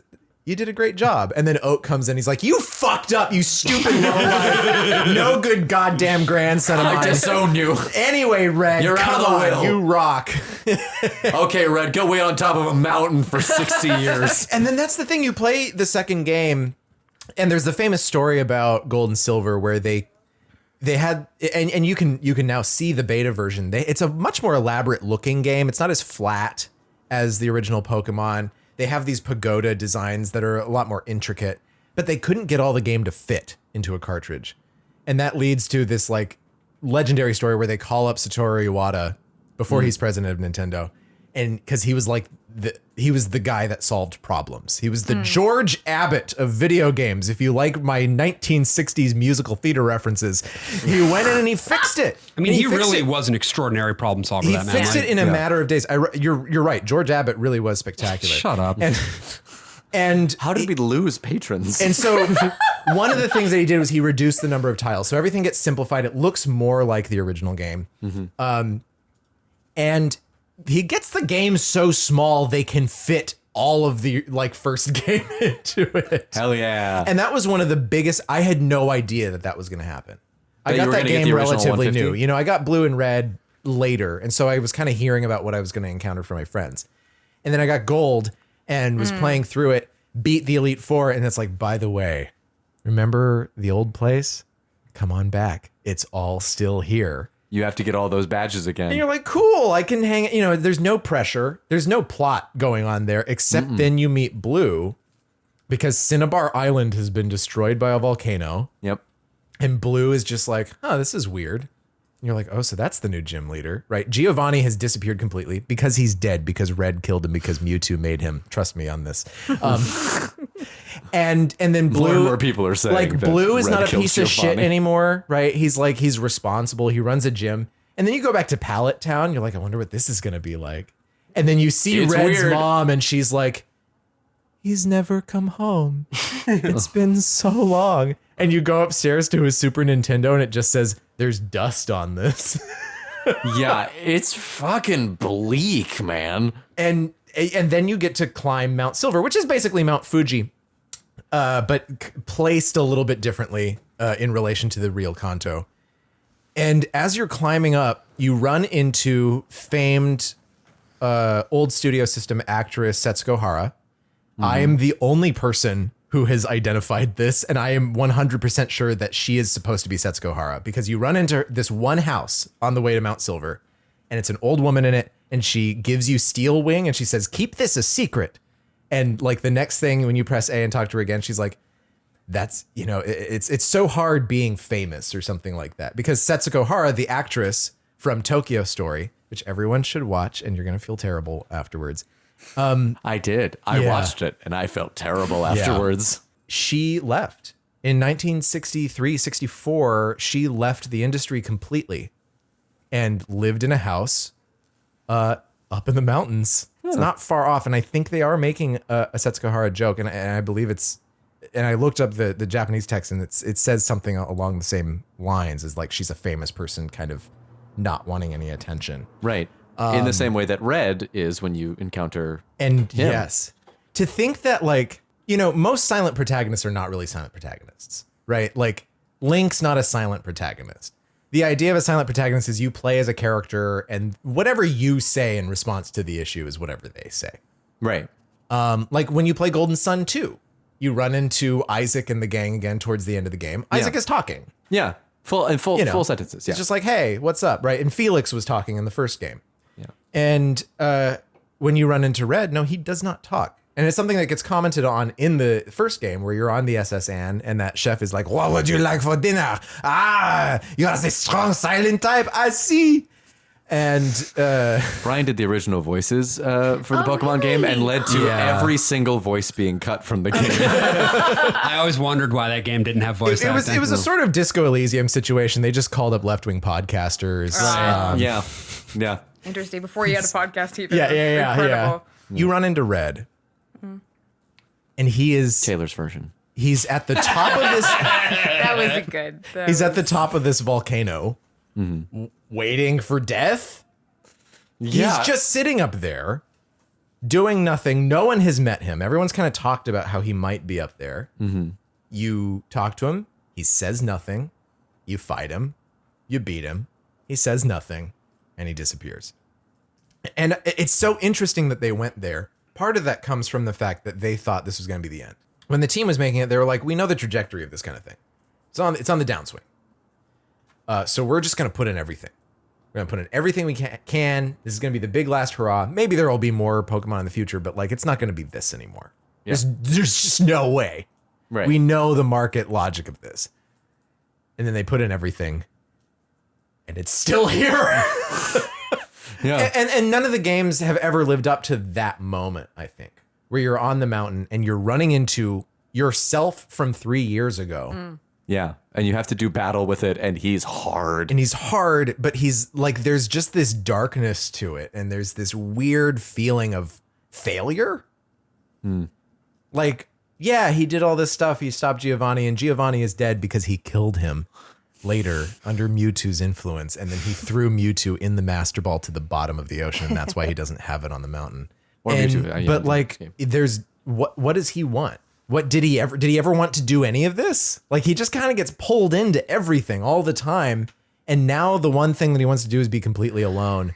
And then some asshole comes along and kicks his ass. That looks a lot like his younger self, which Yeah. Ash, did you play Heart Gold or not Heart with the original Gold and Silver? No, I didn't play Gold and Silver. Really? Oh wow! Was it those were just you stopped at Red and Blue, and that was Yeah, that was I it? did. Yeah. You caught them all. I accomplished that, and I was like, I'm done. Yeah, I I'm mean- quitting while I'm ahead. On top, right? Honestly, I'm not joking. Encountering Mew, I was just like, I don't even know What where else to is go, there? like, where to go. Where do we now. go from here? Also, Yeah. I mean, to actually have Mew randomly generate, the game would have needed to glitch in order for that to Yeah, happen. there's something that happened there to make that. Yeah, which is I nuts. do remember. Yeah. Like, so I was in a cave, just like, like I was trying to get around something. Like I was trying to solve a puzzle. Right. I was just like trying to get out around this thing, and Yeah. then suddenly, it appeared, and I was like, I don't know what to do. I remember that being a report online, actually. That was the thing. It's like sometimes Yeah. it's very astronomically small, but you can run into Mew in There's a like cave. weird. Yeah. But like I always thought that was just urban legend. But if you were It's like sitting here something before me based saying you around, saw like- Mew, I believe you. It was It's something crazy. based around like the game modes where it's like the menu mode, the fight mode, and the other mode, which is also what kind of causes missing no to happen when Right. you talk to the old man. Right. That trips things Right. up, and you can, There are- you can run into. And that a was like Mew. my objective of playing those games was to find Mew. So like after I found it, I was like, I really don't know where to go from here. Yeah. Yeah. Alexander wept. For he had Imagine you like Captain Ahab, like 20 years later, you have a peg leg somehow.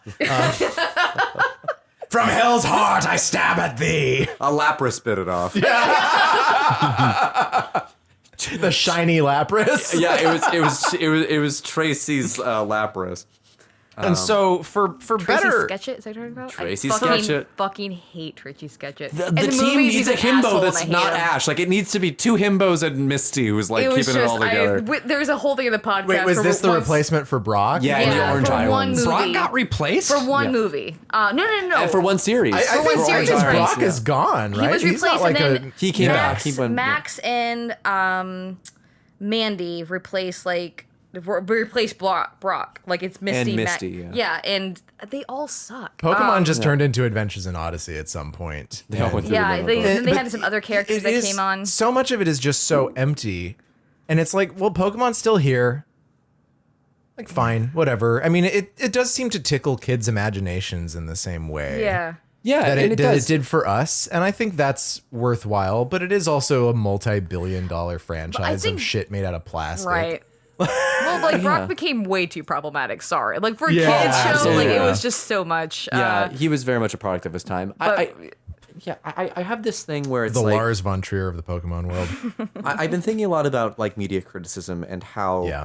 things, how there's been sort of a revelation for me that things don't necessarily have to be for me. Like it is right. it And is so one of those many things, people like, were mad about Right, Sword and Shield exactly. because of about that. Sword and Shield because it wasn't built for like a grown-up Pokemon fan, It's but it kind of- actually is a really good game for kids. No, I read a lot about this. The heated controversy that happened about all these games being like some of them were too easy or they didn't like the way it was like A Pokemon game? Yeah, Easy? exactly. Not on my watch. And it's like these are beat Red and Blue. Yeah. grown ass adults, and the problem is that they begin marketing to these adults, and they Yeah. would change aspects of the game, and then it stopped becoming appealing to kids because Yeah. they were one, too difficult and not comprehensive enough for them, and it lacked that beginner innocence, because ultimately the cards were really great. I nannied kids who had Pokemon cards, and they're really great when it comes to like counting and adding and Yeah. Oh, and learning how to absolutely. like. It really built their social skills. I had a kid that was. Well, on now the they can summon familiars to do things for them and curse Yeah. curse Well, their as long as they enemies. hold a stick in the air, yeah. Yeah. Like, I had a kid who was on the spectrum, and it was really hard for him to connect with other kids. And he had these Pokemon cards, and it gave him an in to like talk to other There kids. is something that does connect, and there is absolutely value in that. I'm glad I never got into the cards. And like part of that was my parents thinking it was a scam. Which And it is. And It is, part yeah, of it that's was fair. me being like, and some of this was probably just But- cope because I couldn't get it. So I was like rationalizing it. But like the kids at school never played with them. Right. They Yeah. just stood around trading. Was that your experience too? Yeah, well, I did the league. I played the league at my Yeah. local Okay. game Well, store. we didn't have that in Gallup, New Mexico. Yeah, But, I was really bad at the game. I had one friend who had Digimon cards. Oh, and so sure. he had Wow. 2 packs, and so we'd play it on the bus, and he'd like have me use one pack, and he'd use the other one, and then we'd play because that's fun. Yeah. You're playing a Yeah. game, standing around in a circle and being like, What were you gonna say, AJ? No, well, I mean, it's kind of two-pronged. One, I was the Pokemon to Yu-Gi-Oh pipeline. Yes, of So course. that's why I sort of dropped off the anime of Pokemon and the games of Pokemon, because I moved on to Yu-Gi-Oh Yeah. because Right. that actually had characters and friendships that were like a little more complex than Pokemon, It was, and like more complex. Sure. and it was it was a lot more exciting for a teenage like a Right.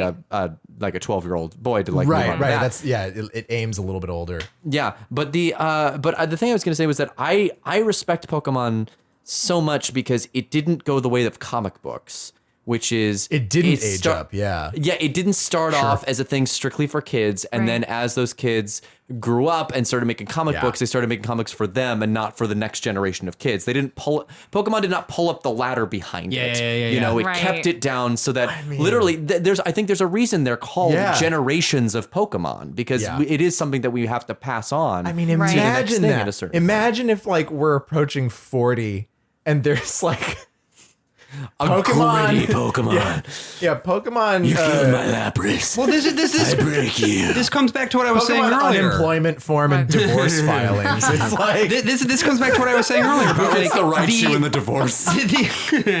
This comes back to what I was talking about earlier, though, with nobody wants a Pokemon where Misty fucks. Like, that's not a thing that anybody should ever want. No. Right. And the fact that some people want it, okay, that's fine, whatever. Like, fuck off. well, and even the gritty Pokemon that you referenced, Pokemon Coliseum, that's for 12-year-olds. Right. Yeah, it was it's not not- for grown-ups. No. So the thing that I wanted to say about this was that something that I see, because what we sort of always end up talking about on this show is the way that this pop culture sort of reflects the decline of broader American empire and so forth, right?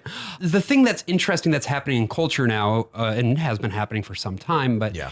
as industry becomes more and more and more consolidated in entertainment, the options available to you are also becoming more and more and more consolidated. Yeah. And studios tend to now try to be all things to all people. Right. So to the comic book example, you have dark, gritty versions of the universes. Then you have cleaner versions of the universes. You then even baby have versions. prestige versions Prestige now with versions. Todd Phillips' Joker. There's a world Right, in right. which Pokemon could have gone down that exact same road, right? But it didn't, which is interesting. Well- because but also that's Well, Detective Pikachu. I was just to say, Yeah. I was going to bring this we kind of do have to talk about Detective approaching. Pikachu, don't we? because so I'm notorious on the old podcast for absolutely positively refusing to watch. I was like, I'll watch all these. I will not watch Detective Pikachu. Oh, interesting. I was just like, I was frustrated over like that whole trying to be compelling to everybody all at once and the grittiness of a Pokemon. Like even the aesthetics of the Pokemon themselves was like they look dirty. Yeah. And it felt very Lord and Miller, like imitation Lord and Miller. But I will say that it is like a very weird type of. I did end up watching it. It was a very weird type of movie. Like it wasn't traditional Pokemon. Yeah. Well, it actually honestly felt like what Pokemon games were to JRPGs, which is like baby's first noir. Right. You know what I mean? Like I think it was an interesting like avenue into that thing. I don't know though, because like I feel like every movie is that plot line now. We did get to see Bill Nighy say ditto, which I thought was very fun. And so I never saw Detective Pikachu, but my understanding is that the Pikachu is actually his dad, right? Yeah, it's his dead dad. That's the dumbest It fucking was thing I've ever the heard. worst thing I've ever seen. Oh, it's awful. And it was also like the whole like But then how can they do sequel? canonizing the cops and police and Yeah. state. But and I mean, it was but I think the thing that was most upsetting to me was that I heard people being like, "Oh, it resonated with me." They were so emotionally." wrong. It's not a good movie. it's sounds not, terrible. It's a terrible No, movie. it's dreadful. I mean, it's a really like the dialogue. Time. I thought it The was fun. dialogue is like Disney Channel original movie Yeah. tier, and not Yeah. like a solid Disney Channel original movie like Lemonade Mouth. And like the Well, no, of course yeah. not. But this movie didn't actually have Brian Alfred in it, so that's part of the problem. But and like the the secret CGI sauce. is weird because it's like so detailed, but it doesn't look like it fits. It actually looks like it fits less than it would if it was more. I would have loved a Who Framed Roger Rabbit kind of bit where it was just 2D drawn animation. I think Yeah, that and would well, be. it's just like. I mean, they could have. CGI That would is cost more, CGI is so. just in general in a bad place for a whole host Yes. of reasons. But it just didn't look like it fit, and it Yeah. would have looked fit if it was actually more crude in a lot of ways. If they did look perhaps But dirtier. they all look like they're kind of floating in front of the screen a little bit. Yeah. Well, and the crudeness. and then also Ryan Reynolds, like Oh, fuck that! I don't even want to. They should have had Yeah, I DeVito. know. They should have had fucking Danny DeVito. they should have That had would've someone. made it They could have had anyone with a low infinitely voice. They better. could have had a black actor with a low voice. It should not have just been Ryan Reynolds, who just sort of sounds also like Chris Pratt. You know, it's just like everything is Chris Pratt, and then they didn't get Chris Pratt, so they got the Canadian one who's not an evangelical. Right. And it just feels like every other movie. It just feels like, and that's what they're gonna do with the Chris Pratt Mario, which I just remembered. right. It's like the old Mario was insane and also bad. We have now talked about all sorts of different things Pokemon related. And we've gone from talking about You've taught me, I've taught you. yeah, and you know, Pokemon. I guess the big question is at this point, I don't know where the fuck do we go from here? Like, Yeah. does I don't think there is an active thing other than like Pokemon simply exists now and will Yeah. right? continue It's just to part of the exist. background noise. Yeah, I mean they remade I think Pokemon that- Snap and it sold like gangbusters. Yeah. Like you know, I feel like what's weird is that we're now getting like because they've been in the process of remaking all of their games just over and over and over again. right. Like, literally Every with, like, Heart, generation Soul. now has like a set generation that it's going to remake along with Right. it. Yeah. Well, the thing is, they're currently doing is they're just creating more Pokemon, which means they have to Yes. create more movies, which means Yes. they can sell more merchandise. It also means though that they have to create more assets every time they make a game, so the games continue to get exponentially more difficult to Right. make. Yes. Yes. Which is why things like Pokemon Snap or this like whatever this new one is, they have more limited. Arceus, right? Pokemon Arceus. Sure. I don't know. It looks like they've limited their palette, right? So then they can actually make a game, but Game Freak doesn't actually seem all that interested in making a. You know, they made that game with Toby Fox that came out around the same time as Sword and Shield. Little Town Hero. Yeah, and it apparently sucked really bad. And Apparently the Yeah, me mechanics too. were very, very interesting for it, but it was almost impossible to play. yeah, Well, the game is the studio itself is just kind of lost in the past. I mean, Right. Satoshi Tajiri is one of the wealthiest Yeah. people in video games because he owns the. You know, Shigeru Miyamoto is not worth anywhere near as much as him because he owns the company. It is the largest media franchise in existence. It's bigger Right. than Star Wars. It is bigger than Mario. It is bigger than Mickey Mouse. It is bigger than Hello Kitty. It is Right. bigger than Harry Potter. It is huge, but there's also like nothing. it's also like there's nothing to it. It's just a bunch of critters. Well, and There's stuff that happens on this show and in these movies, but not really. Well, yeah, true. I mean, you could say the same thing though about like the Harry Potter universe. Like eventually that's going to like they're going to run out, which they pretty much have now. Yeah, they have. As a turf. I feel like that's what the cursed child is. It's like we ran out. they ran out.